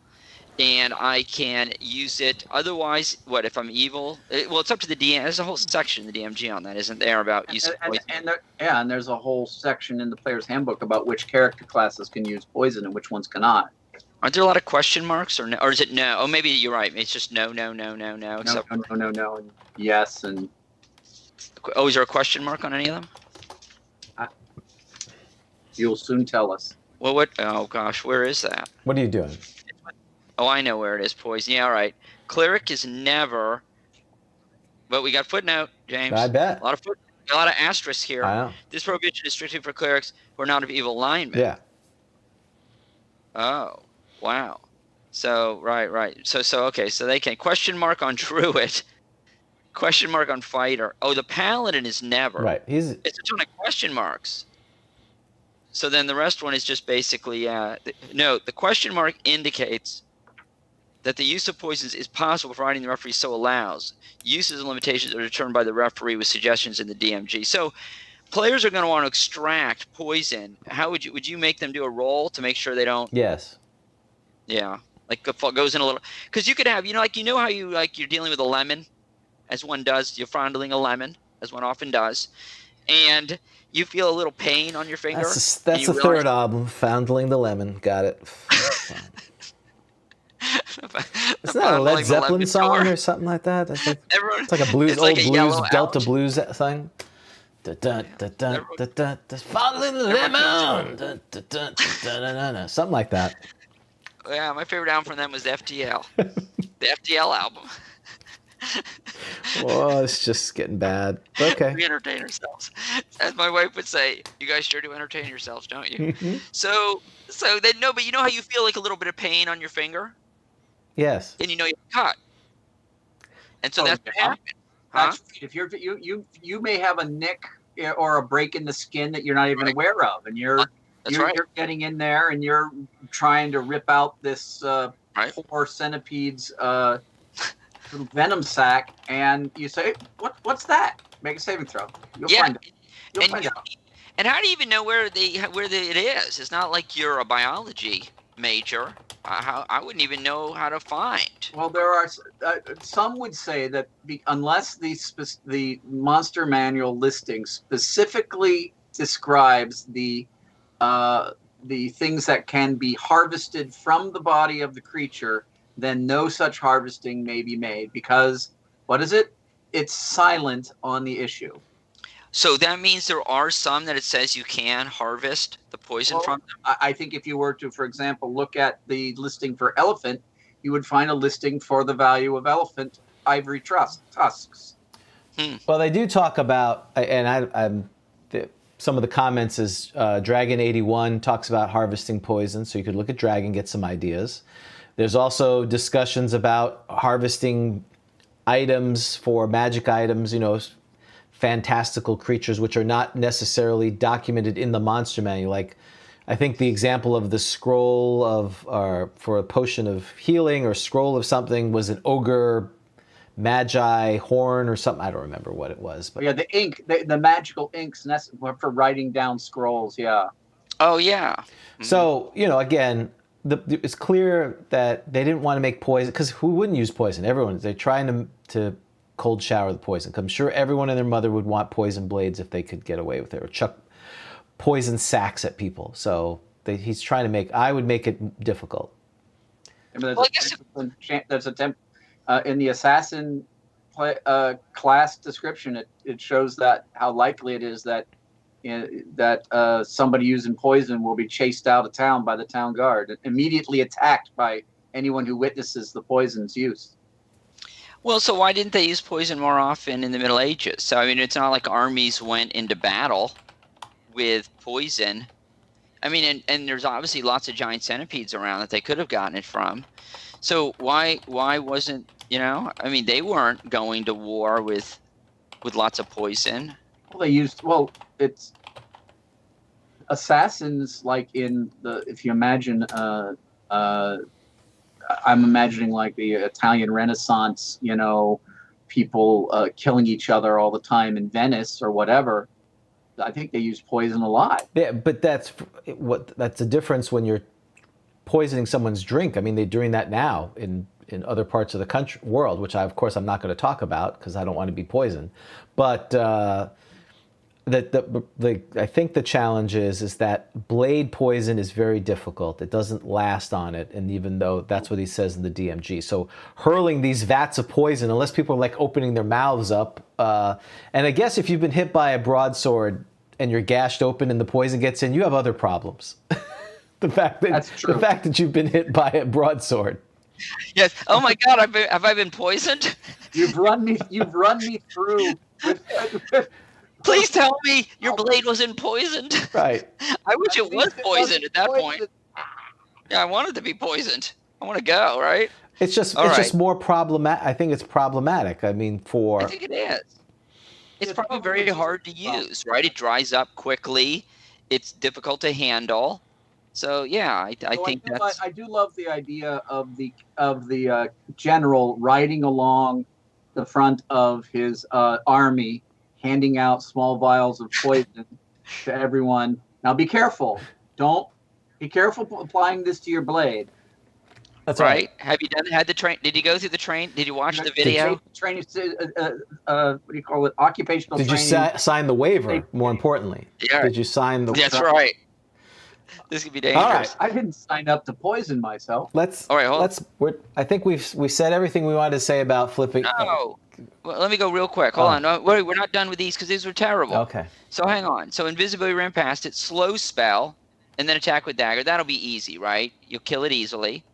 Lightning bolt, you'll just obliterate it, right? A waste of it. Haste, fine. I mean, you'll obliterate it. And fireball. So okay. So maybe I'm being too hard on Kelly. So is Kelly's basically You got an easy one. Yeah. So Kelly come back and be like, seriously, Dan, it's a frickin' giant centipede. Anything will all. The bigger issue is with the encounter. The encounter's poor. That's if you're going to complain to Kelly, that's the complaint. Why is an 8th level guy? Why are we even dealing with this centipede? Maybe that's it. You should just step over it. Well, one of them should be smash with boot. Right. Yes, I'm gonna roll for my. But you could be killed. But it's like +4 is your save. Yes. So if I'm an 8th level magic user, and I get +4, everyone's a creature for their DMGs. So you guys are both looking the same way.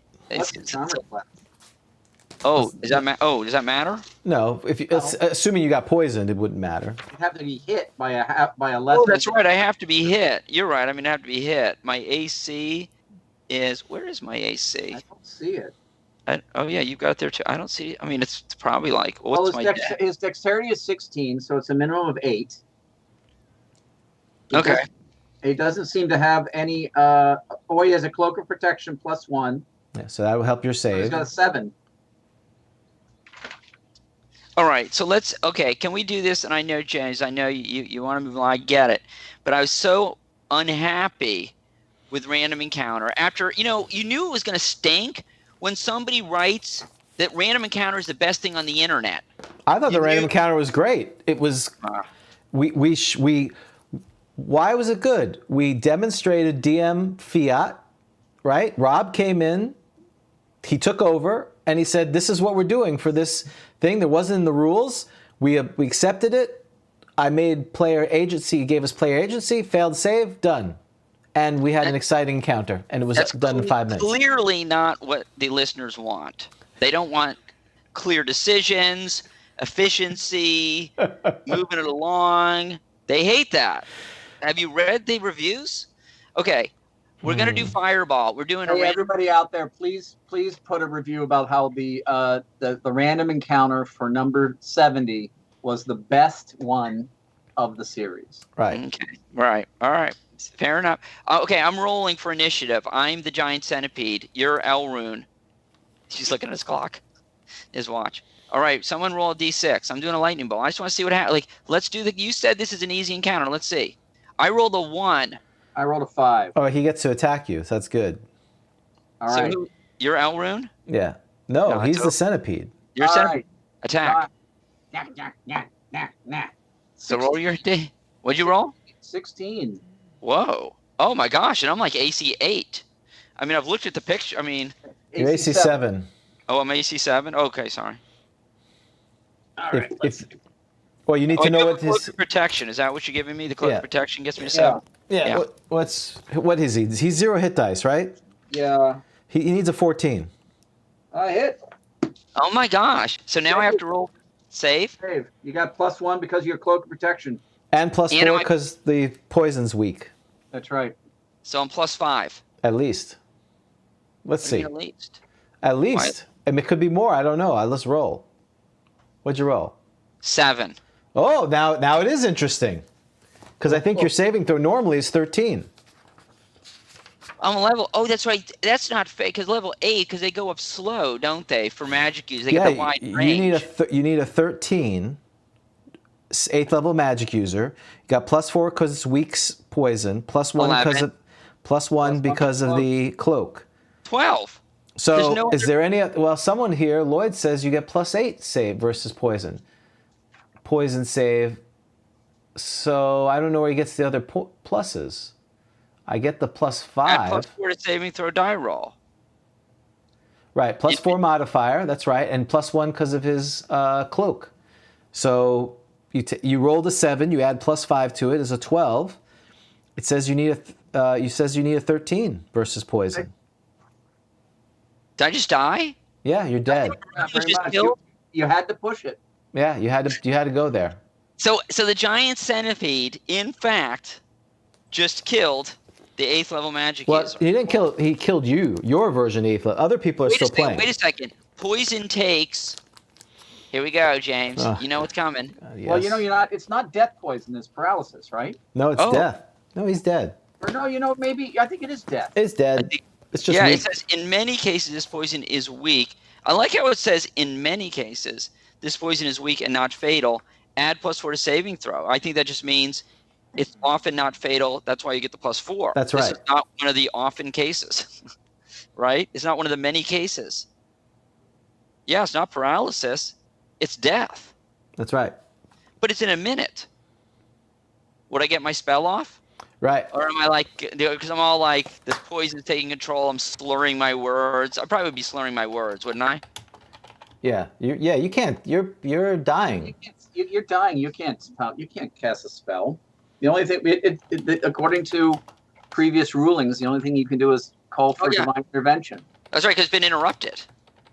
Yeah, your spell didn't go off. You got interrupted. Exactly. Yeah, once I'm hit, it's done. All right, I'll roll for divine intervention. I like how he got a second So this random encounter was better than the previous random encounter. Clearly.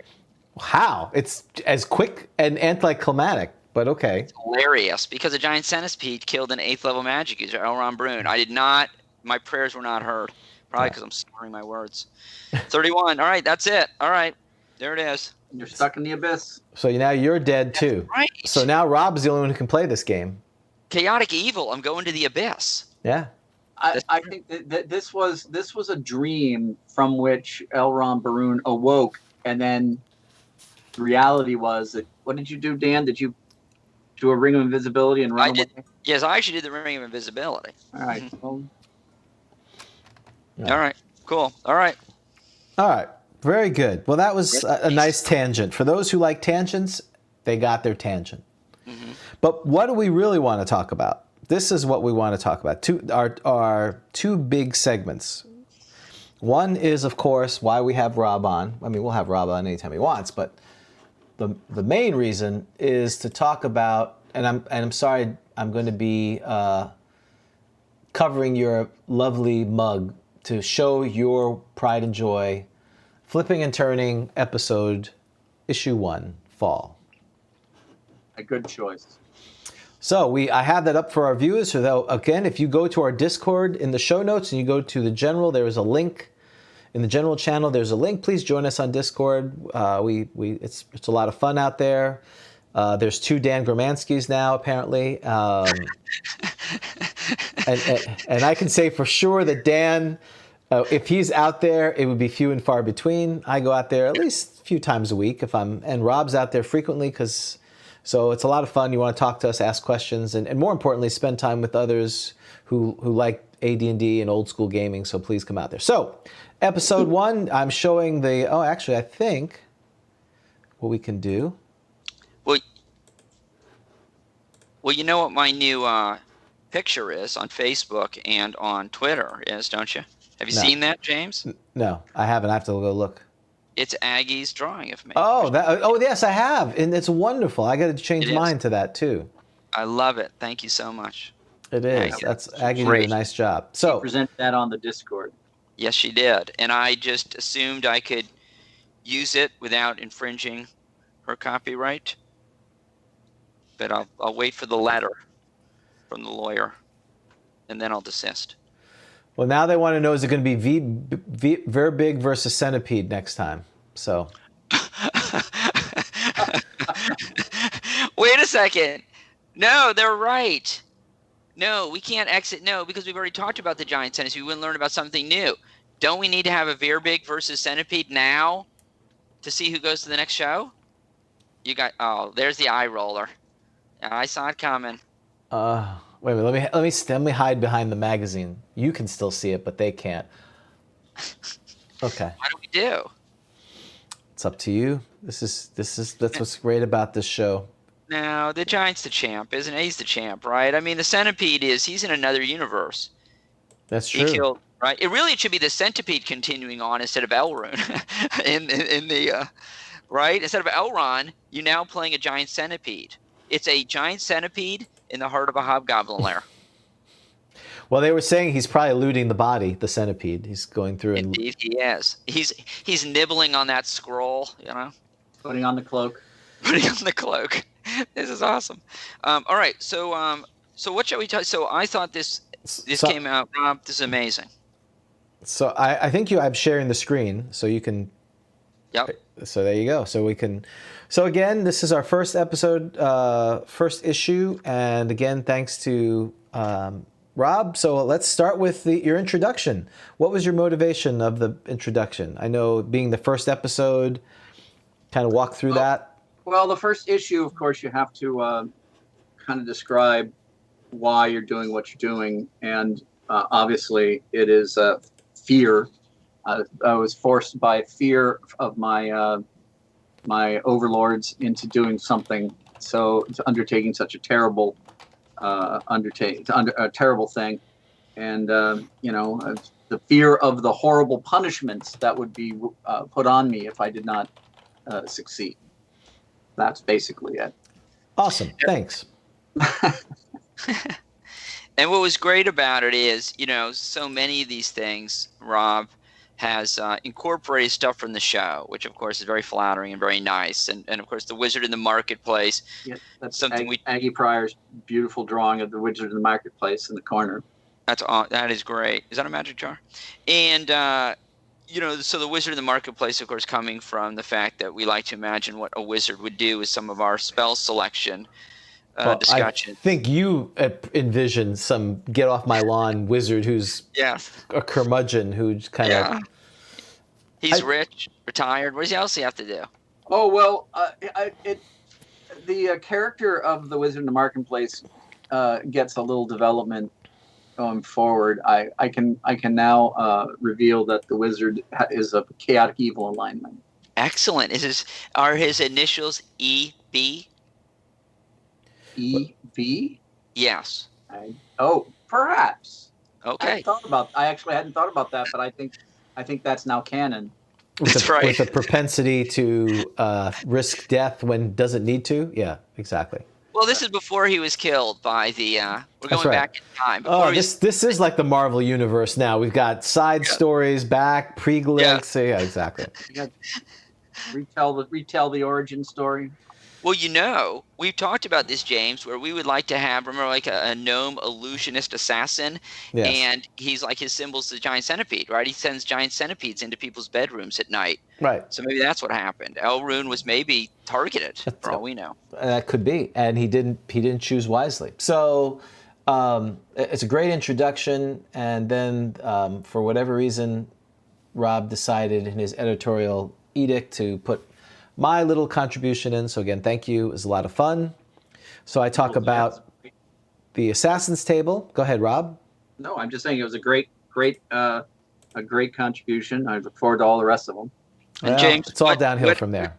What asterisk or footnote were you discussing in this article? So we've talked about many times that AD&D has what we think are pretty clear rules, and then you look for an asterisk or footnote, and it totally changes the mindset. And so this one is about the assassins are very powerful have a combat ability that if they surprise an enemy party, they can roll on the assassin table to instantly, if they are successful, kill their victim.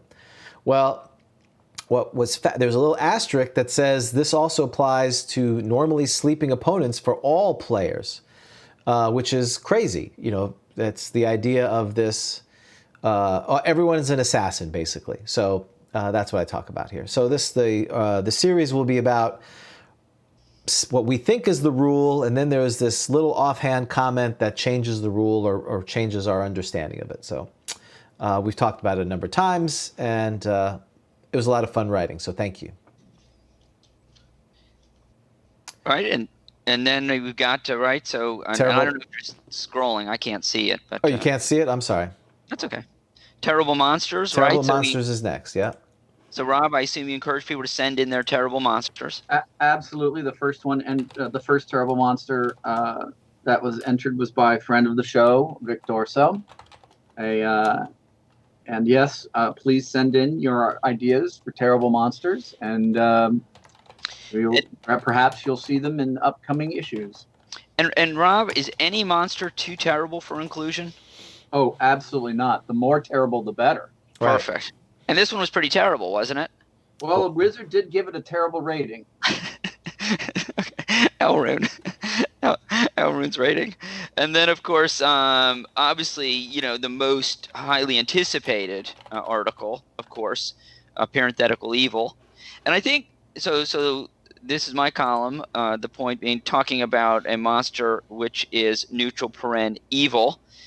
And somebody had asked why that title instead of neutral evil. And I think, Rob, actually, I thought you had come up with the idea of the title of Parenthetical Evil. Well, actually, you said Parenthetical Evil early on when you're discussing it. So it's really just a quote. As many of these things in this book are. Well, great. Well, I like the title, so I not remember using that phrase, but I do like the title. And so I chose the giant rat, because I like giant rats, and trying to make a plea that giant rats are not just simply used in a very boring way, but that you think about the way giant rats would behave in your dungeon, and to play them more accurately as we would think a giant rat would actually behave, not just simply as a boring encounter. And then I love this. So Rob, is it fair to say that ask the gibbering mouth or that's a thing too. Is it gibbering or gibbering? Gibbering, I would think. I'm sure it is. Is it giblets or giblets? Giblets. Got it. So the gibbering mouther is this the flipping and turning equivalent of sage advice? I would say that it's more or more authoritative than sage advice. The gibbering mouthers rulings, as it says in the title, are final and binding on all games in the Dog Empire. So it's more equivalent to the polyhedrons. What was it? Dispel confusion, I guess. Correct. I mean, this is it. I mean, this is the highest. There is no appeal. Though, of course, you could bring an appeal before the gibbering mouther, but it won't be successful unless the gibbering mouther rules in your favor. There's not even an appeal to the emperors? Well, that would be in the charter, which we have to go over again. Actually, Rob asked us for the charter we worked on. So, yes, I did review that charter. It was quite an interesting foundational document. Yeah, so we'll have to work on that again. Meaning it was 2 emails. Okay, so this is very interesting. So you have questions. Which, again, look at the one in the second column in the middle. This is why the dice don't lie. Rob picked 6th level. We rolled stone to flesh. It's right here in the magazine. Yes, the hungry. That's right. And he answered it. And what does he say? Does he say yes? Yes, he agrees that it's perfectly edible. Got it. Got it. So There's also the first question, of course, the inaugural question of the Gibbering Mouthler is concerning the status of gnomes within the game. Yeah, I think, and he kind of walks a fine line there, doesn't he? Yeah, he's political. Yeah, clearly the Gibbering Mouther knows who the emperors are. Yeah, the gibbering mouther knows who feeds his gibbering mouth. Don't bite the hand that feeds the gibbering mouth is, I think, his slogan. And then next, I got to tell you. So then, the new NPC class, the Link Boy, probably my all-time favorite NPC class, even above the Anti-Paladin, is the Link Boy. And I can tell you, Rob, don't get angry with me, but I'm going to give him a little bit. You got to let people know there's more coming. There might be another NPC class in issue 2. So if you liked the Link Boy, there's more to come. And I think the Link Boy is a lot of fun. Stable and if Boy? you didn't like the Link Boy, the next one's much, much better.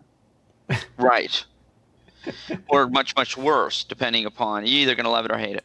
Yeah, that's true. And then, of course, Saul's Throb and Tingle Magic Emporium. Of course, we've joked about Saul, who is our kind of crazy uncle magic user, and the Throb and Tingle Magic Emporium. So, any magic, a lot of fun magic items there, right? That's right. That's from GM Brian. Okay. Our Captain General. That's exactly. Which next, I'm going to have to reach out to him because a number of our new patrons all want to claim parts of Appalachia. So it's going to be interesting. He's going to have to adjudicate. I got to get with David because I'm not sure if it's cannot be handled amicably, then we're going to have to use David Thompson's rules for adjudicating that. So, the Limner would be good. They want to see a little bit. Limner. Yes. Oh, that's a good That's a good one. Yeah, people want to see a Limner class. Yes, the Limner class. Yeah, don't you remember the adventures? Yeah. I don't know how useful. Was it Pixie or was it Glades who was a Limner? Glades was the Limner. Because she was the one who was crafting images of hobgoblins being murdered horribly, and someone said, "Your painting sucks, why don't you go kill them instead?" So that's when she became a ranger. Right. I'm not sure how useful Limner is, though, as a member of a party. We'll have to give some thought to that. Right. That's the challenge, right? That's the challenge. Indeed. All right, and what else do we have? Well, next we have an essay by Mignon, aka Rob. Not the same Rob. Not the same Rob. He's who's the famous, not only from the Grog Empire, but also from his podcast, Confessions of a Wee Timorous Bushy. Yes, a wonderful podcast, very fun. Wonderful podcast. And he has a discussion about some of the roots of the development of AD&D out of original and basic, and basically how this is a very interesting story about how Gary Gygax basically became the godfather of AD&D, leaving some other worthies perhaps quite legally behind him. And some great artwork down there. I love that one in particular. That's Aggie down there did that, right? No, that's Adrian. Oh, I'm sorry. I'm probably Adrian. That is of a earwig. No, excuse me, ear seeker. Excuse me. Ear seeker. It's not, yeah. Ear seeker. That's a great one. So great artwork throughout. And Adrian just came on. Thank you, Adrian. We're just praising your work, you and Aggie's artwork, for making this first episode what it is. Awesome. So thanks to all who helped. So we're just kind of going through it. Yep, right. Yep. Spells from the Future? Yeah, Spells from the Future is a very interesting column. It'll be a regular column of spells that were plundered from the future and presented for use in AD&D. So these could be spells that perhaps your DM might put in the hands of a wicked magic user in an encounter. I love Castigate. That's my favorite of them. And I really think we need to remember that when we do the tournament next summer, to try to incorporate as many of these things as we can. These spells from the magazine and some of the new monsters. That's the optimism. Last time you were going to set everything on fire. Now you're thinking we're going to be alive long enough to have a summer tournament. That's wonderful, Dan. That's good.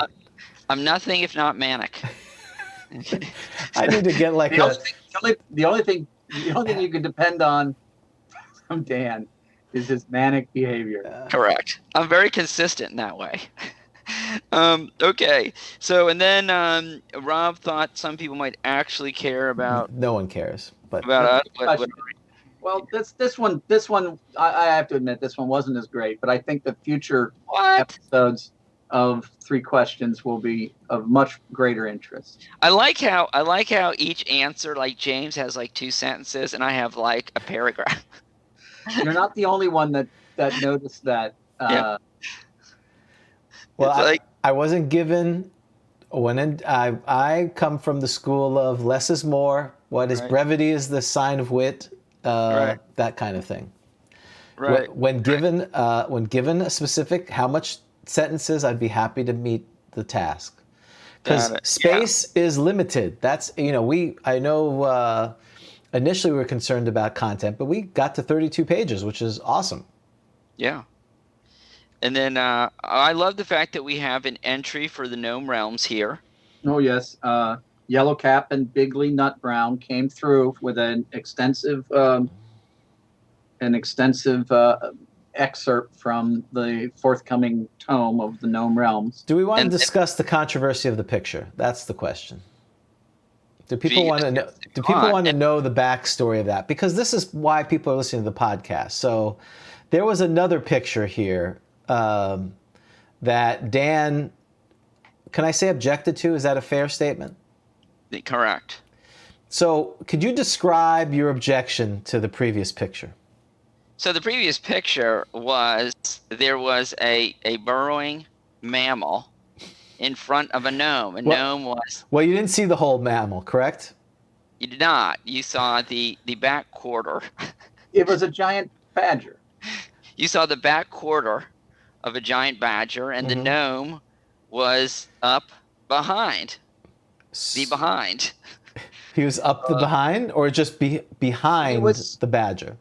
He was obscured somewhat by the badger. It was unclear what was going on. It was suggestive. I think it was very clear that the badger or the creature and the gnome were looking forward, and the caption was what, 2 buddies hanging out or something. It was a gnome and his giant badger buddy faced the world together. Mm-hmm. Okay, and there was, I was concerned. Look, we've got younger listeners and sure readers, of this, and so I was just trying to protect, the integrity of the magazine. I was just trying to show how much gnomes and their burrowing mammals get very close in the course of they're adventuring together. They have deep affection for each other. Sure. It's not just transactional between. When they talk the language of love. Well, needless to say, after 45 minutes at least of discussion, you can figure out what the result was, because here we have Nibbles with Gnome Companion. See, and it's funny because it's Nibbles with Gnome Companion, not Gnome with... Well, it was funny until you pointed it out. Then it's not as funny. Right. The joke dies in the telling. And not nearly as funny as the illustration, I guess, that didn't get included. Well, the illustration itself is, of course, but one bit of the article. Yes, let's not let the illustration obscure the article itself. I will say we should have a separate, like the orange version of Silver Princess. We should have that reserve version that we bury some. You should take one to the dump. Take it That's to right. the dump. Oh no, that's the one we sign and hide. Sign and hide one. Yes. But we could have, maybe we could have printed that first one, and you could but it would be like you go to your local gaming store, and it would be behind the counter, in like the brown bag or something, or And with they get it home and they're like, "This is terrible. Why was this such a big deal?" I just honestly think some at the game. I want to take this to our local game shop and just like have it under glass and like $100. Just to see if someone will be like, "Yeah, it must be worth $100." Yeah. Well, the absolutely. important thing about this article is that it finally gives rules for how a gnome can attract and utilize burrowing mammals in an adventure. Attract and use. I like that. Right. Not right. That's exactly. See, now I think the listeners can pretty well understand why I won this debate with the picture. No, I think it was because the image was using the gnome from the monster manuals, and that was the argument. And part of the giant badger monster manual picture. Right. And it was just I don't know. I didn't think it was. I mean, you construed that, but that's kind of like seeing Jesus in a toast kind of thing. I didn't see it. It's just toast that had markings. That's what I do. I look for problems. Okay. Dan did bring his wife to view it, and she saw it immediately. So that was the end of that conversation. Yeah, I said bring the wives in, ask them. They'll decide. But no, this is and please, credit where credit is due. This was written, so I appreciate Bigley Nut Brown getting credit too, because it's the Gnome Realms. But this, of course, was written by Yellow Cap. Bigley Nut Brown loves this article. It would be in his top 5 favorite D&D articles of all time. But it, of course, was written by Yellow Cap. So I want to make sure that Yellow Cap gets the credit that he deserves. Is he like a rapper or something? Yellow Cap? Yeah. He's a lovable gnome. What are you talking? Sounds like a gangster rapper. Bigley Nut Brown is a lovable gnome illusionist thief, and Yellow Cap Rob is a gnome what? Oddly enough, he's also an illusionist thief. How? Well, he's What not are the odds? He's not a link gnome. Okay. And then you've been very nice. You've put here all the episodes, and people need to understand that when they see the list of episodes, that what it talks about, the discussion will probably be only like 40 minutes of a 5-hour show, right? Right. So if you want to episode 24, I want to learn about gnomes, you're going to have to advance to 3 hours in probably. Lloyd, I think, who's the same person. Yeah, Lloyd has been gracious enough to be going through as he is listening to him and putting timestamps in it. So that is awesome. There's nothing more flattering that when you do a GROGTALK episode and the first question up on YouTube is, can you please give us a timestamp for the interview? Basically suggesting, let me fast forward past that nonsense. I'm going to try, while you're doing that, I'm going to try to pull up the picture for our listeners so they can see the inappropriate picture if I still have it, which I should. Right. But well, I think that I'd love to see a link to Lloyd's timestamps. Well, he puts them in the comments in each episode. He's been doing that. Oh, great idea. So you got humanoids ranked. That, Rob, I don't know that I'm giving anything away, am I, by saying that you were the author of this? Because I think if there's complaints, they need to be. Well, you just direct it to the editor. Right. It's like the top 10. There's always people don't like the top 10. Yeah. Here's my objection. Goblins are too low. Goblins should be number 1. Why don't you ask him? Did you ask him for the criteria? How he ranked them? What are the criteria? Well, he talks about it. Well, sorta. Not really. It's not entirely understood. That's what he says. Did you read the article? I did read the article. Yeah. Well, he doesn't say what's bad about him. He seems all to be good. That's right. About goblins? Yeah, I mean, yeah. Well, they're not as good as gnolls, flins, or orcs. I mean, isn't that obvious? They're number 4. Flins with the best. The Fiend Folio. What the heck is a flind? Well, flins are awesome. They are the best of the humanoids, except for orcs. I mean, the rank. You can quibble about the ranking at the lower numbers, but there's no doubt that orcs are at the top. Well, okay, I can agree with that. I don't know. I would put goblins as number 2, and kobolds are too low too. But okay. But that was a lot of fun. So yeah, to do rankings. So I look forward. I hope to see more of those from you because everyone loves lists. Because then you get to debate like we're doing right now. And we got an adventure, right? Right. Yes. So DM Brian put a, and also with artwork from Adrian Sanchez. Yes, and he ran it yesterday for his adventure, for those to celebrate the release of this. I have to ask him how it was. So, And what I thought it was tonight. I thought it was last night, but you could be right. Oh, I'm mistaken. Let me see. I'm going to check because, you know. And while you're checking, what I'd like to mention about this, what I like about it is it's short, and so it's doable, right? I mean, I think in our day and age, if you've got an adventure that you can run in a single session and be done with it, that for a lot of us, that's optimal. Oh, I'm sorry. It's this Saturday night. Rob is 100% correct. If you want to play 6 to 10, this module, don't look at it. Don't stare at it. Just look at it, 6 to 10. So I'm going to zip through it quickly. I'm not going to show it because he's playing from 6 to 10. I just want to also point out is that the Adrian's isometric map is beautiful. It is wonderful. Gorgeous. Just gorgeous. But don't look at it until, if you're going to play. If you want to play, go out to Discord. Brian will get you set up, or you. That's probably the easiest way. Go to our Discord and go out to game planning and hit up Brian, and he'll be happy to get you set up for that. So,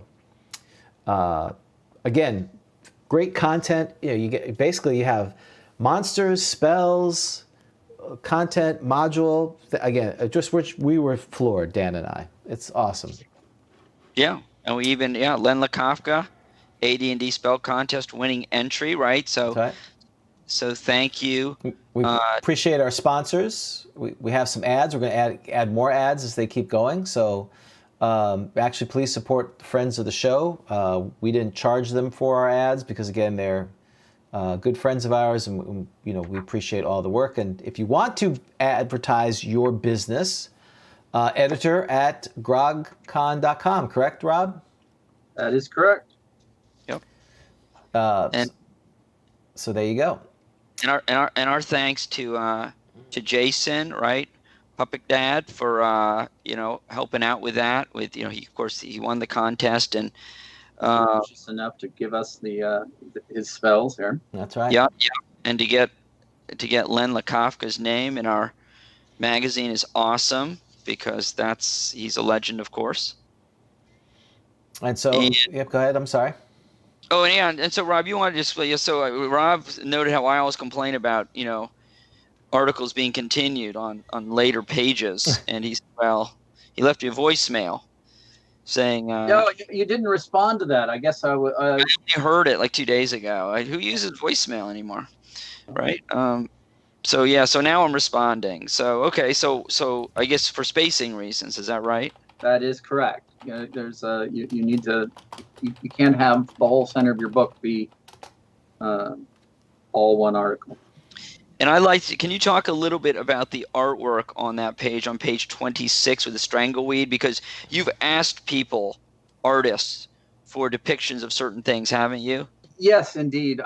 We early on it was, as we all know, that the Monster Manual, the best illustrations in the Monster Manual give our teaching moments for GM. They're illustrative. I can't even say the word. Illustrative.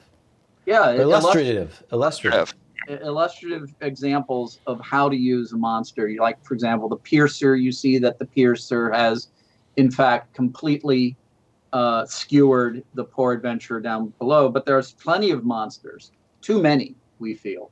Yes. Where that aren't actually killing PCs, and so I've asked some of our illustrators to illustrate the deaths of PCs at the hands, the tentacles.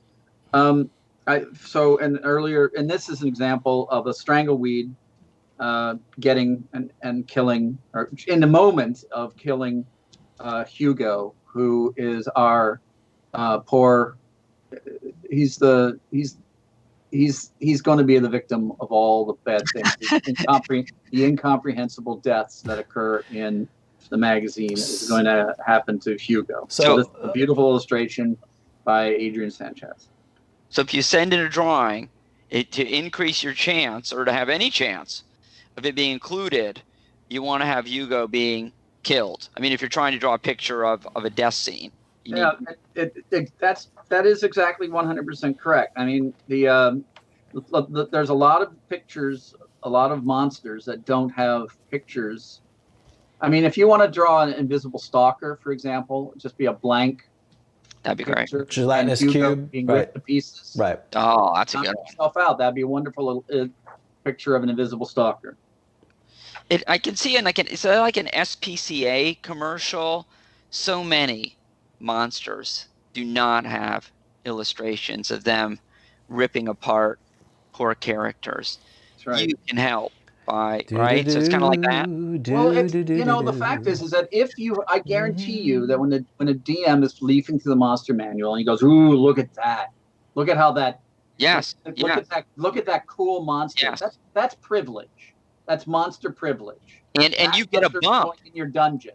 And that's right, because if there's no picture, you're probably used less, don't you think? You skip right past it. Yes. I mean, I can't tell you how many times I didn't even know that giant owls were a monster in the monster manual. Right. And because they don't have a picture of their blood-soaked talons carrying off the body of a gnome, for example. Right.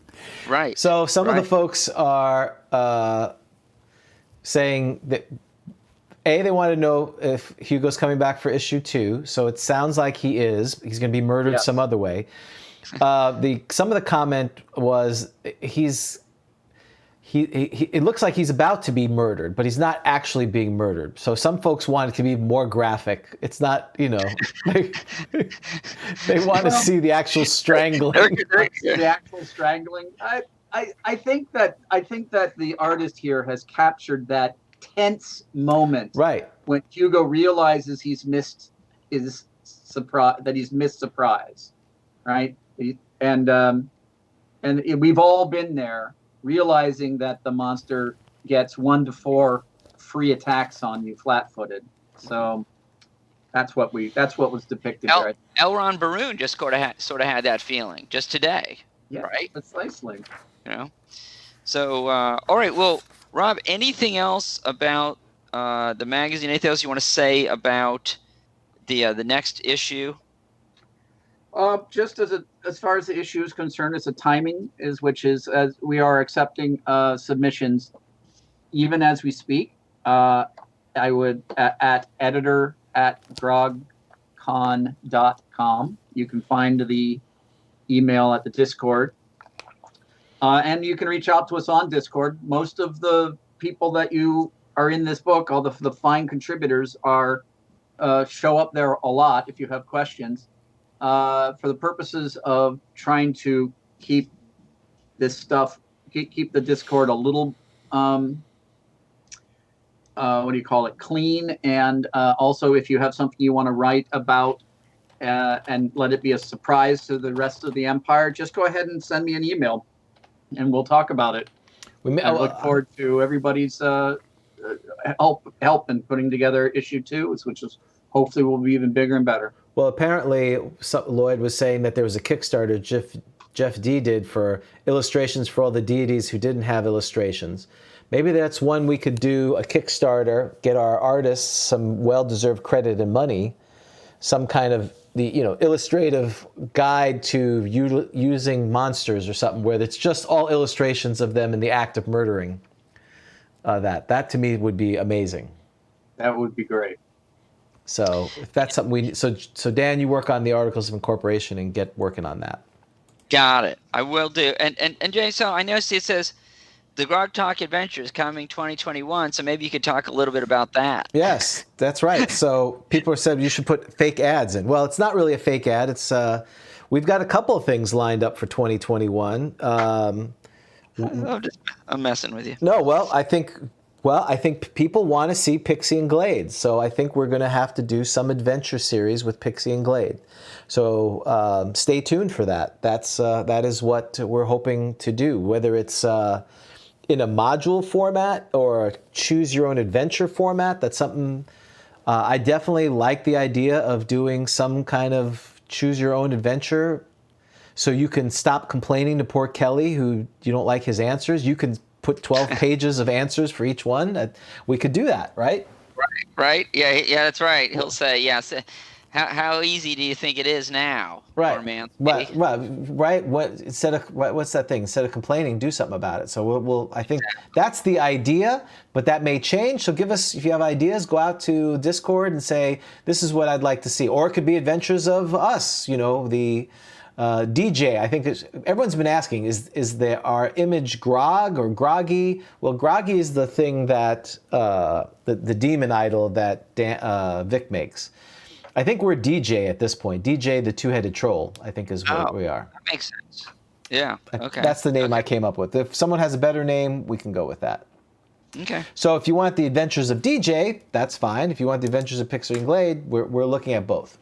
And I'm thinking of either some regular episode in the flipping and turning, because there's just times we haven't gotten to them recently, not because we don't want to, it's just there's so much other material. So Well, look, wait, clearly, doesn't it have to be like Hugo, though, perhaps? Maybe. I don't know. Maybe it should be Pixie and Glades. You know? Maybe it's Pixie, Glades, and Hugo, and poor Hugo sets off traps.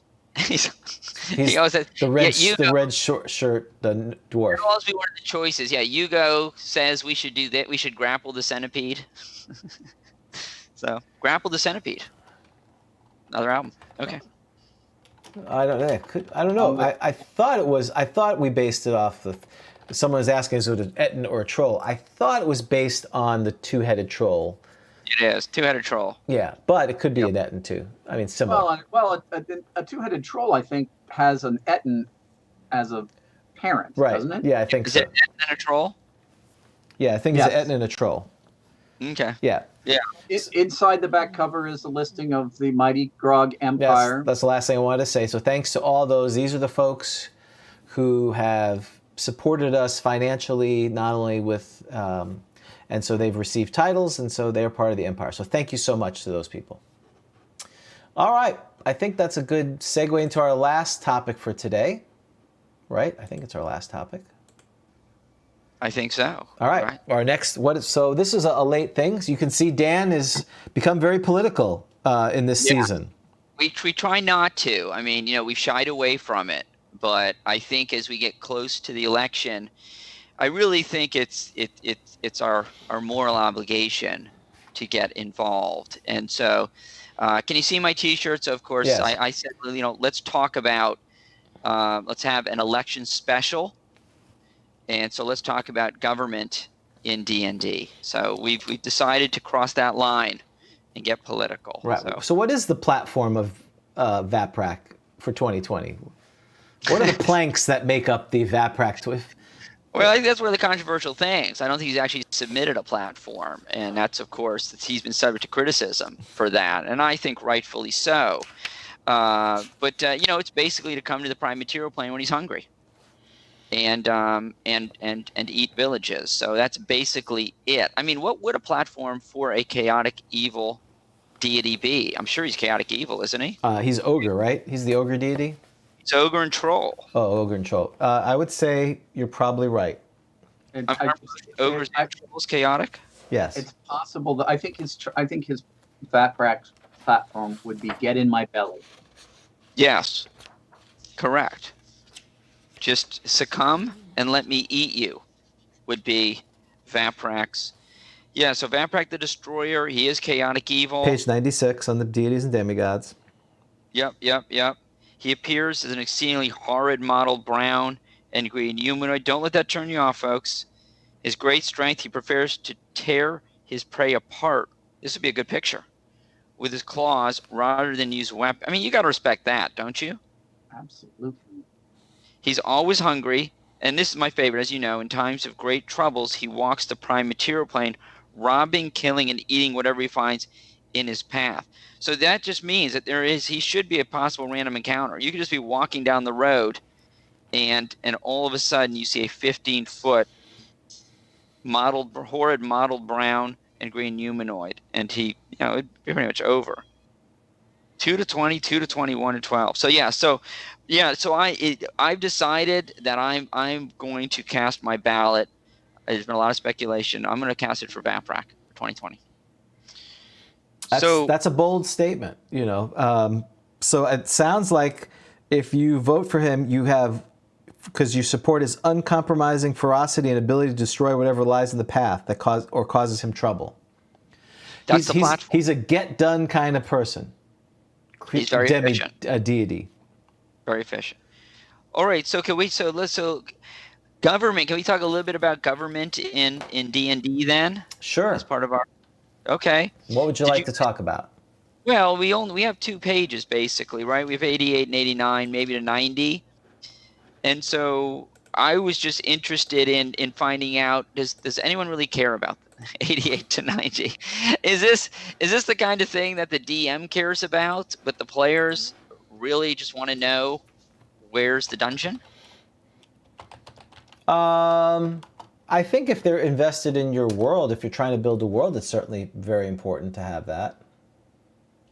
It takes effort. So have either of you done it? Yes. Well, I think having a government?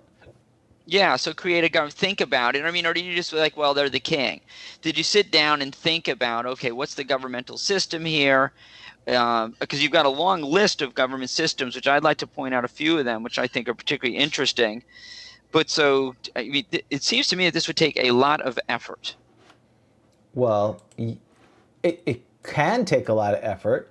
I think, again, depending on how you're starting your campaign, and this is where I think you need to step back not you need to. This is part of, on page 86, where it says the campaign. And it's interesting, and I'm sure if people are listening to us and watching us, they've watched other people's videos, and a lot of people do a great job explaining things, but this stuff has been around 40-something years. And it's basically, Gary says at the end of the page 36, Rome wasn't built in a day. Take small steps. All you need to do is set up the town first. Start when you're starting your campaign. You don't need to know everything. Start the town, the home base, and the dungeon that they're going into, and then you can kind of expand upon it as you need it. I think that if you progress from that idea of a town, well, your adventurers go to that town, and why did they go to that town? Because the town is in trouble, and somebody from the town is going to come to the adventurers and say, we have a problem with ogres, or we have a problem with kobolds, or whatever it is. And the person who comes is the de facto leader of the town, because he's the only NPC you've given a name to, probably at this point. Right. And so you start with that, and then you start, once the adventures are done there, they're going to want to move out. And it's at that point you can start building the world. And the first question, I think, somewhat early on is, are you going to have your traditional fantasy land feudal system, or you're going to have more of a city-state? Maybe this hometown is where they do their whole campaign. I think that's some of the questions you start with right away. Well, and I thought what was interesting is when you're deciding on a governmental structure, number one, and it's not really mentioned by Gary, but are we talking about human-centric and human-dominated government system? So the dwarves, to know what the dwarves do, to know what the gnomes do, to know what the elves do, you really shouldn't be going here. I mean, don't dwarves, elves, gnomes, don't those races pretty much already have as canon a fairly established structures? I mean, we know that gnomes, they have clans. Aren't they going to have fairly established structures? We know their alignments, well, right? I think those are the stereotypical ones. I mean, the same way that you have a stereotypical human government of a king and a set of feudal lords and ladies, and and that hierarchy. The elves and the gnomes and the dwarves, as listed, have that. But I remember long time ago, one of the very first adventuring settings that I ever played in. The GM had everything was under the boot of the evil Elvish Empire, and the high elves were evil, and everybody had to, and they were the bad guys that people were fighting against. Yeah, so you certainly can mix it up. I liked I liked Gary's discussion on who is adventuring. Right, once you decide on what government system is in the area, that's going to dictate to who's adventuring. So if you're using a traditional sort of European feudal society, if you're going to be adventuring, you're not going to be uber wealthy, right? So if you're the eldest son of a prince, you don't need to adventure. I mean, why would you be risking it typically, unless you're some interesting backstory? Because you've got tons of money. You're not going to be really, really poor probably because you can't afford the training. There's a good chance that you are maybe like, the third son, for example, who you're not going to get any wealth maybe under the system. So I thought that was interesting. Like, so who are adventurers? Are adventurers, even let's take a thief. So you need money, don't you, to train? I mean, or even originally, right, to become an apprentice, right? I mean, you don't become a thief, do you, by simply going around and stealing? I assume you become a thief by being an apprentice, don't you? And so generally are the characters that are adventuring, are they typically people who have not too much money but not too little either? Yeah, it says in the bottom of 88, even with such ready-made campaign settings, you may or may not wish to include social classes. Because again, he kind of rails against what comes later in the book that shall not be named, where you set up your birth table, what number you are and whether you're super rich for that issue. But he says here basically his own Greyhawk campaign, which of course he's schlocking, which is good because that came out. He assumes all player characters, unless I personally place one who is otherwise, are free men or gentlemen, or at worst they can safely represent themselves to be so. I also love this too. Note that the masculine human usage is generic. I do not like the terms free creatures or gentle beings. So even in 1979, they still were talking about this type of thing. So what's old is new. So he's basically saying all the PCs should be considered, they're not runaway slaves or they're not kings and queens. They're basically... they're not criminals that are immediately going to be rounded up. Right. You could do that, but that's not the generic fantasy land that aka Greyhawk set up for that. Yeah, and I thought what was also very interesting was the government forms list and some of the more interesting ones, because this made me think of ideas. So I was wondering, well, can the gnome realms be an holacracy run by illusionists? Because so if you notice, there's a lot of interesting ones here, which I think could lead to some very interesting forms of government for a campaign. So I don't know if you guys went through these, but I like, for example, there's a magocracy, government by professional magic users only, a pedocracy by learned savants and scholars, and also then obviously the theocracy by God rule. But so I hadn't really thought about that. So you could have some very unusual government forms of government based upon character. I mean, you could have one run by, I don't know, whatever character class you want, right? There's the kleptocracy, which is ruled by thieves. Oh, did I miss that one? No, it's not. That's the one we're currently in. Yeah. Oh, okay. Yeah, so that would be, right? That would be very cool, right? I mean, why couldn't you do that? So or a dumbassocracy or something. There's a whole bunch of them you could put in. But he quotes here in Dragon 25 at page 88, which I've put up on the screen for our listeners, where he basically recounts what he puts in the DMG and says, oh, the DMG's finished. And he does have some social class. So he kind of contradicts what he says in the DMG, but he says, well, okay, if you really want it, there you go.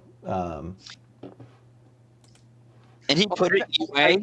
I think something to think about is that at the same time that this is coming out, TSR had published M.A.R. Barker's Empire of the Petal Throne Right.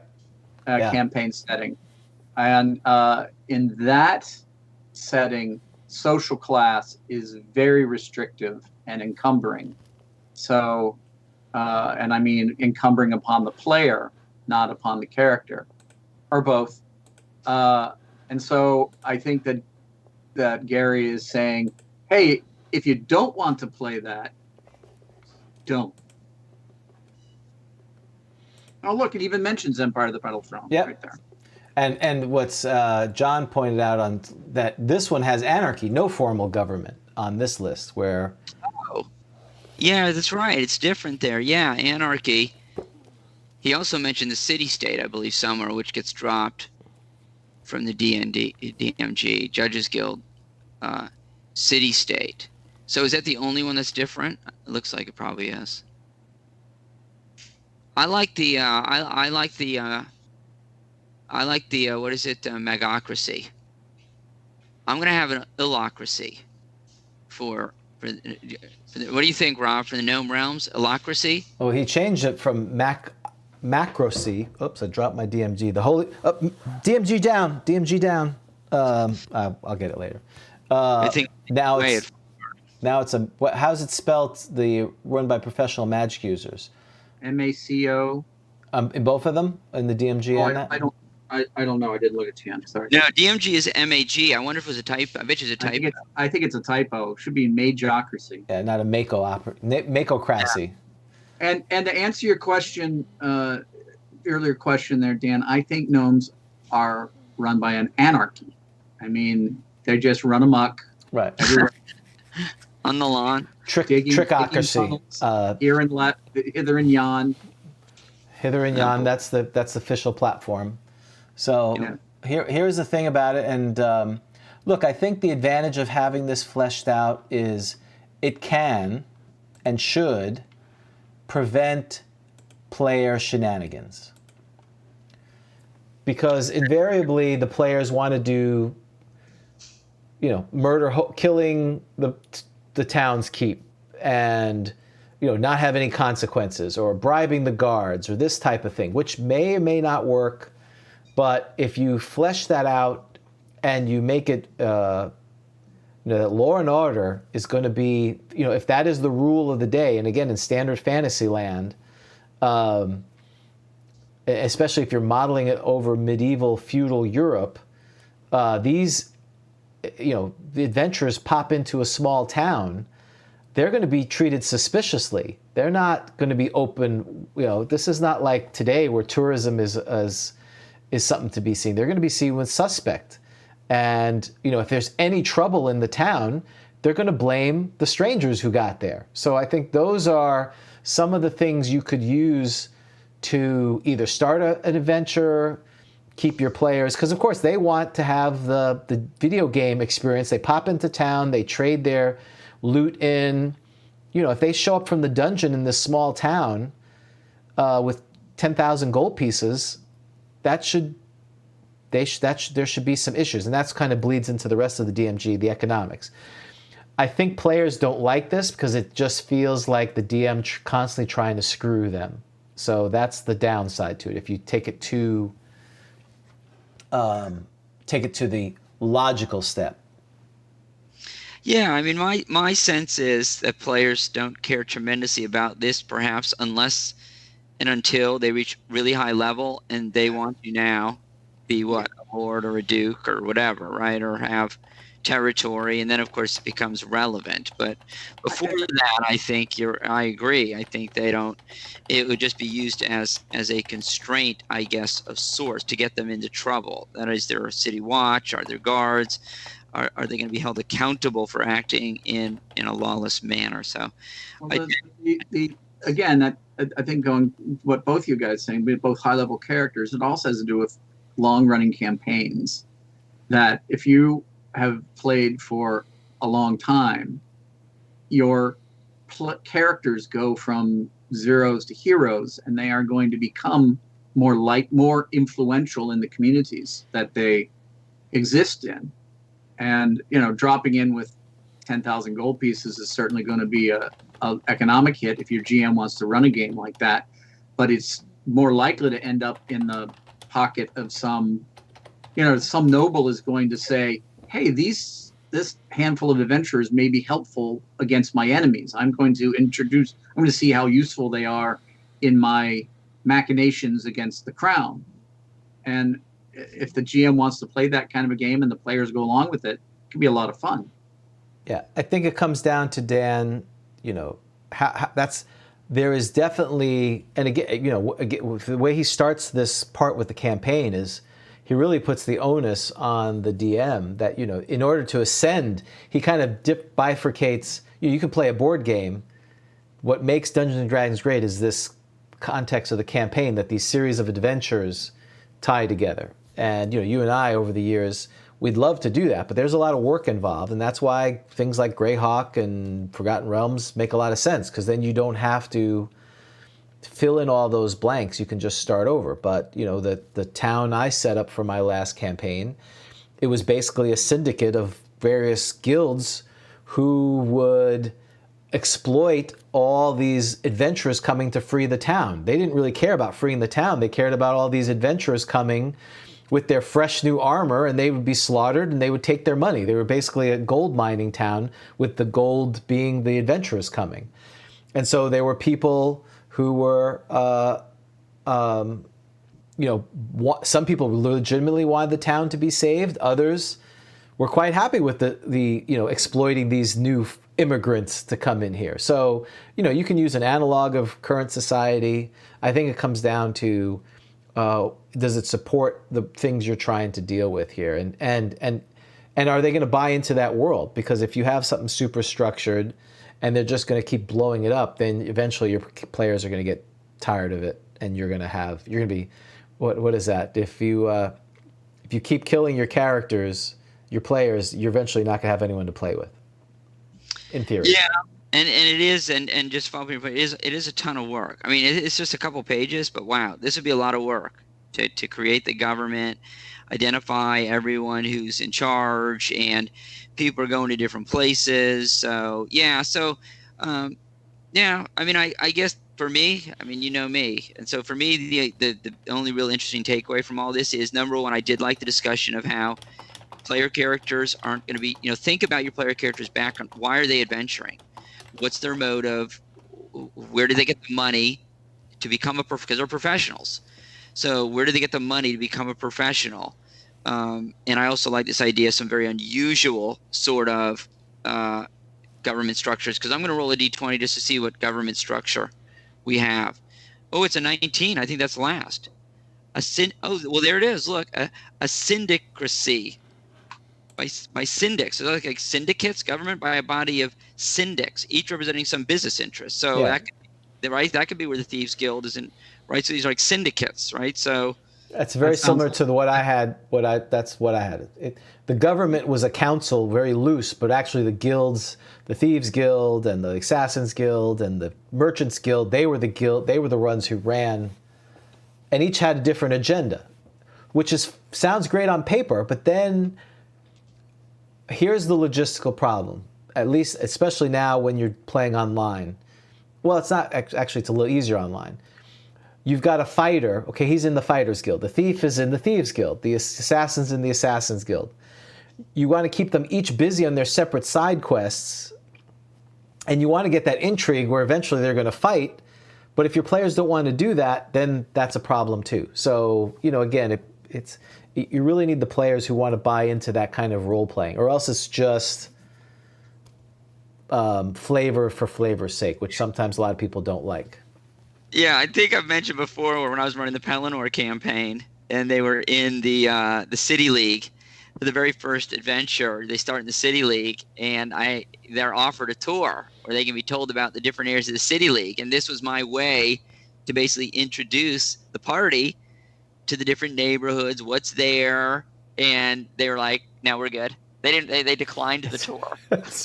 I'd done all this work to give the tour, read about all the different boroughs. So when they'd be like, "Yeah, that's this," and I was ready to be the tour guide, and "Nah, we decline."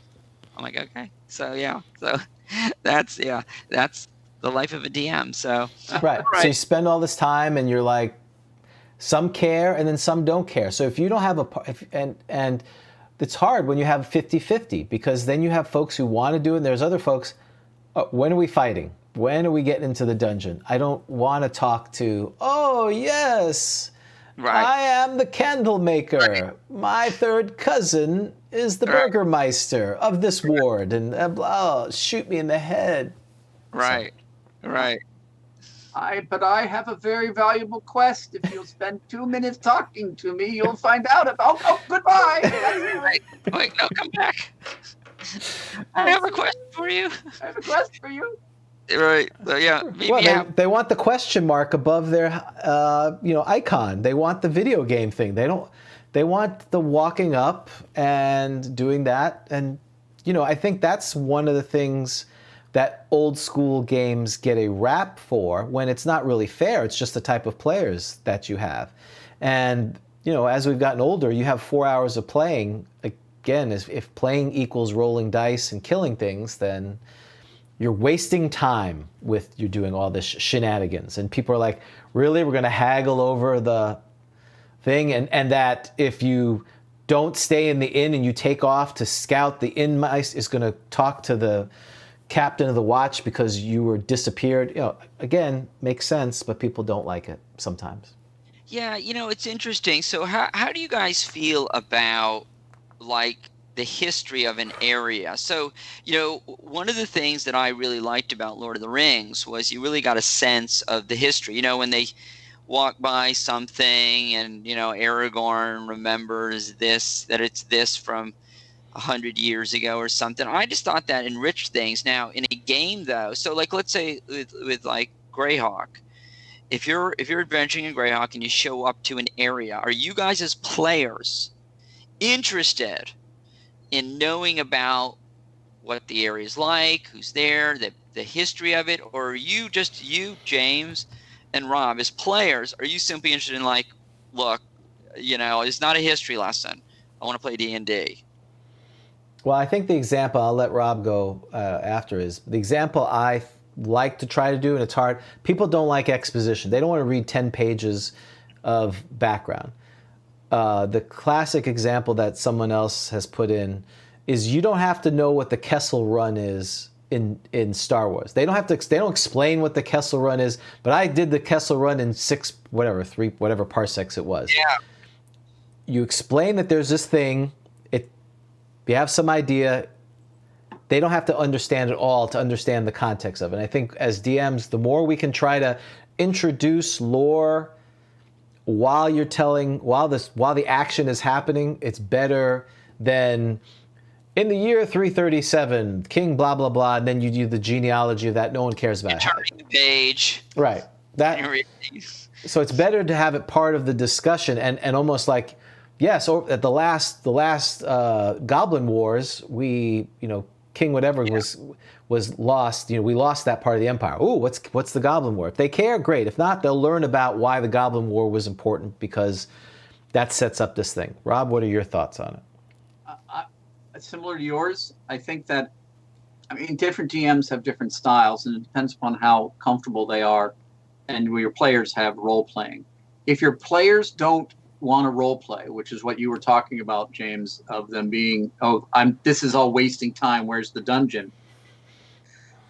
I'm wondering why they're playing role-playing games, but we'll lead over that for a moment.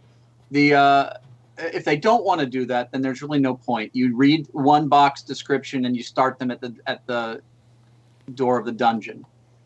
I think that if the players and the DM are more comfortable with that, then there's more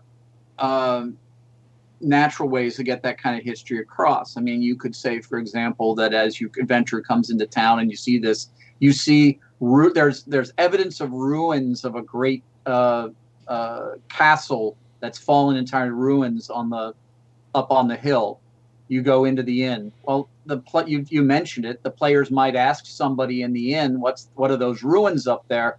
And then that person will only really know what they know, but they could say, there was a big war with the goblins in my grandfather's time. or a little bit, you can drop little bits. I don't think everybody you run into is a tour guide or Right. but they know a little bit. I mean, and maybe they don't know much, but they probably know, and they look at you and say, well, that's always, oh, the giant singing statue in the middle of town. Everybody knows what that's about. It's just, what are you, an idiot? It's a big statue that sings. Yeah. I mean, you can drop it in more naturally. But you do, I think, in a circumstance like that, everybody that they run into can be a source of information. It doesn't have to be all true, too. It should be what they understand. Absolutely. And I think those are all excellent points. I mean, I really like that idea of weaving it in to, you're not just reading 3 pages because now that you're going to sleep, weaving it in to the story as the adventure takes place. And having characters drop it, and then of course, Rob, one of the issues then of course is if you do drop stuff in like that, the person says, oh well, this is what the ruins are. They ask about the ruins because you mentioned the ruins. Then of course you might almost have to be prepared for a hex crawl, correct? Because the players may want to investigate. If you're going to mention the ruins, the players may want to look for the ruins, and that should be fair game if you're going to mention ruins. Oh, absolutely, it should be. If your players want to go in the opposite direction, you should be able to let them do that. I'm a believer in player agency as much as possible. So that's a risk, isn't it? So there's some tension there between if you add that flavor and that history, but you also have, I'm running B2 today, you're running a risk. Because you may never get to B2. You got to be okay with that, I would think, right? Why would you not be okay with that? You're a arbiter. You're the referee at the table. The PCs are the players. If they want to, I mean, you clearly let them know that there were ruins. Right. If your players decide that they want to futz around down by the lake and go fishing, and you want to roll random encounters all day, that it's their time to spend. I know, but I was up to 2 a.m. Prepping, looking up every monster in B2 in the monster manual, knowing what they did, knowing if they have extra surprise, knowing what they're. So for everyone who's got every character who has an NPC who has a spell, I'm looking up the spells, figuring out what the spells do. It's grueling. To me, it is. Yes, and so the couple of thoughts there. Back to Rob's thing of people don't want to role play. I think people don't want some players. They see the game as an avatar that they're moving a piece around. They play the same guy or gal over and over again. They call them different things, but they're literally them. They're basically playing them, and it's just a figure to play the game. And that's an acceptable way to play. They're just not as interested in growing their character because they're playing themselves, and they're and so that makes it a little more challenging because they're not trying to flesh out their character from a personality perspective. And I've seen that, and can be a challenge if you're trying to get role playing. But people just, they see it as an avatar of themselves. With your thing, Dan, 2 things. Well, guess what? The keep magically becomes the keep on the Borderlands, the ruins. It's like you just take the dungeon, you move it over there. They don't know. We have to. The 2 things DMs, nothing is wasted. If you make a little cathedral dungeon, you reframe it and you call it the sewer dungeon. They're not going to know the difference. You just reskin the priest and he becomes the crazy witch doctor underneath the sewer. And the other part is, people don't like exposition, and don't show how smart you are by doing 3 pages of how you've tied this all together. Let them figure it out. And if they don't figure it out, that's okay too. That's part of it. That's the tension of, oh, we went to the ruins and we played around with the ruins. Well, what did we miss in the keep? Well, you don't know, because the keep, you go to the keep later and it's empty. You take what's in the keep and you move it to the swamp. I'm just making this stuff up on the fly. So I wouldn't feel it's wasted. The challenge is if it's so far off, Dan, you have to say, well, I'm not prepared to run that. I can throw some random stuff. But if you're not comfortable doing that, then you have to say, well, you have to go here. Or we're going to have to We're gonna have to Reschedule. We're gonna have to reschedule. Yeah. So that's a style of play. I've moved because I've become lazier and lazier. That's why I don't like running big adventures. I like doing, I have 5 rooms, five sessions set up for the next adventure, and then I have random tables for everything. I spend more time on understanding, like in the city I had, that this area is controlled by orcs, and this area is controlled by gnolls, and this area. So if they decide, hey, we're going to go in this area because they stole from the merchant, I at least have some idea what's in there. I don't know it's 12 orcs. So, but yeah, if you're not as comfortable with it, then that can be a challenge. And I used to be that way. I just gave up because the players are going to do whatever they want. So I think that's a good. So with that, we've got great comments up there on the thing. So again, we can keep this going on the Discord. But I think it's time for our suggestion, which my suggestion is very simple. Submit to Rob your articles for issue 2 of Flipping and Turning. That's why I did the easy one. So editor@grogcon.com, or go on Discord. Say you want to contribute right into the is that how it works, Rob? Because the Grog zine is restricted at this point, correct? It is currently restricted, but we can talk about that, about opening it up. But I think that one of the things that I'd like to do is try to keep some of our content a surprise. So publicly saying what you're writing might, right. I want to do a funny art. Oh, one thing, I want cartoons. If anybody wants to draw cartoons, please draw cartoons. Jokes, we need funny stuff. Because that the D&D is extremely serious business. So we need something that lightens, a little lightening in our lives.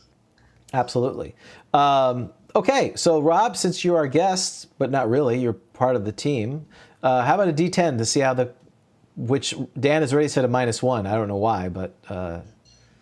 All right. We're gonna. No, I didn't say mine. No, I don't think I said mine. I said I think it's a 1. Oh, okay. Sorry. It would have been a 0 if Rob wasn't here. Hey, 8. 8. See? Oh, really? That's great. See, it's. Was I'm sure it would have been a 10, but I was here. No, I think it was a 1, and you brought it up to an 8. So. You think it was the forms of government discussion that boosted it? Yeah, that's right. Without a doubt. That's right. Very erudite. It's very erudite. That's right. We highbrow. Next on classic books or whatever. That's yeah, that's right. Well, you see PBS. these people, they read the DMG and they get like 1 billion more views than we do. Maybe we should just be reading from, right. the books. In the beginning, page 1. Exactly. So very good. That's what they do, and people love it. All right. Well, Rob, thank you so much for again this first of hopefully many. We appreciate your efforts, and as a friend and someone we've played with, always great to see you. So we will see you all in 2 weeks for the Halloween. All right, we're gonna have a show Halloween. Dan? We're having a show on Halloween. Absolutely. So we got to think about how to make it Halloweeny. That's right, very Halloweeny. So last year we had Carlos on, or Dan, maybe Vic. Maybe one of them will run a Halloween themed thing, or will run a Halloween thing. We got to come up with that. So for Grog Talk, I'm James. I'm Dan. And we will see you next time on Grog Talk. Take care. Thanks, Rob. Thank you, guys. Thank you, Rob.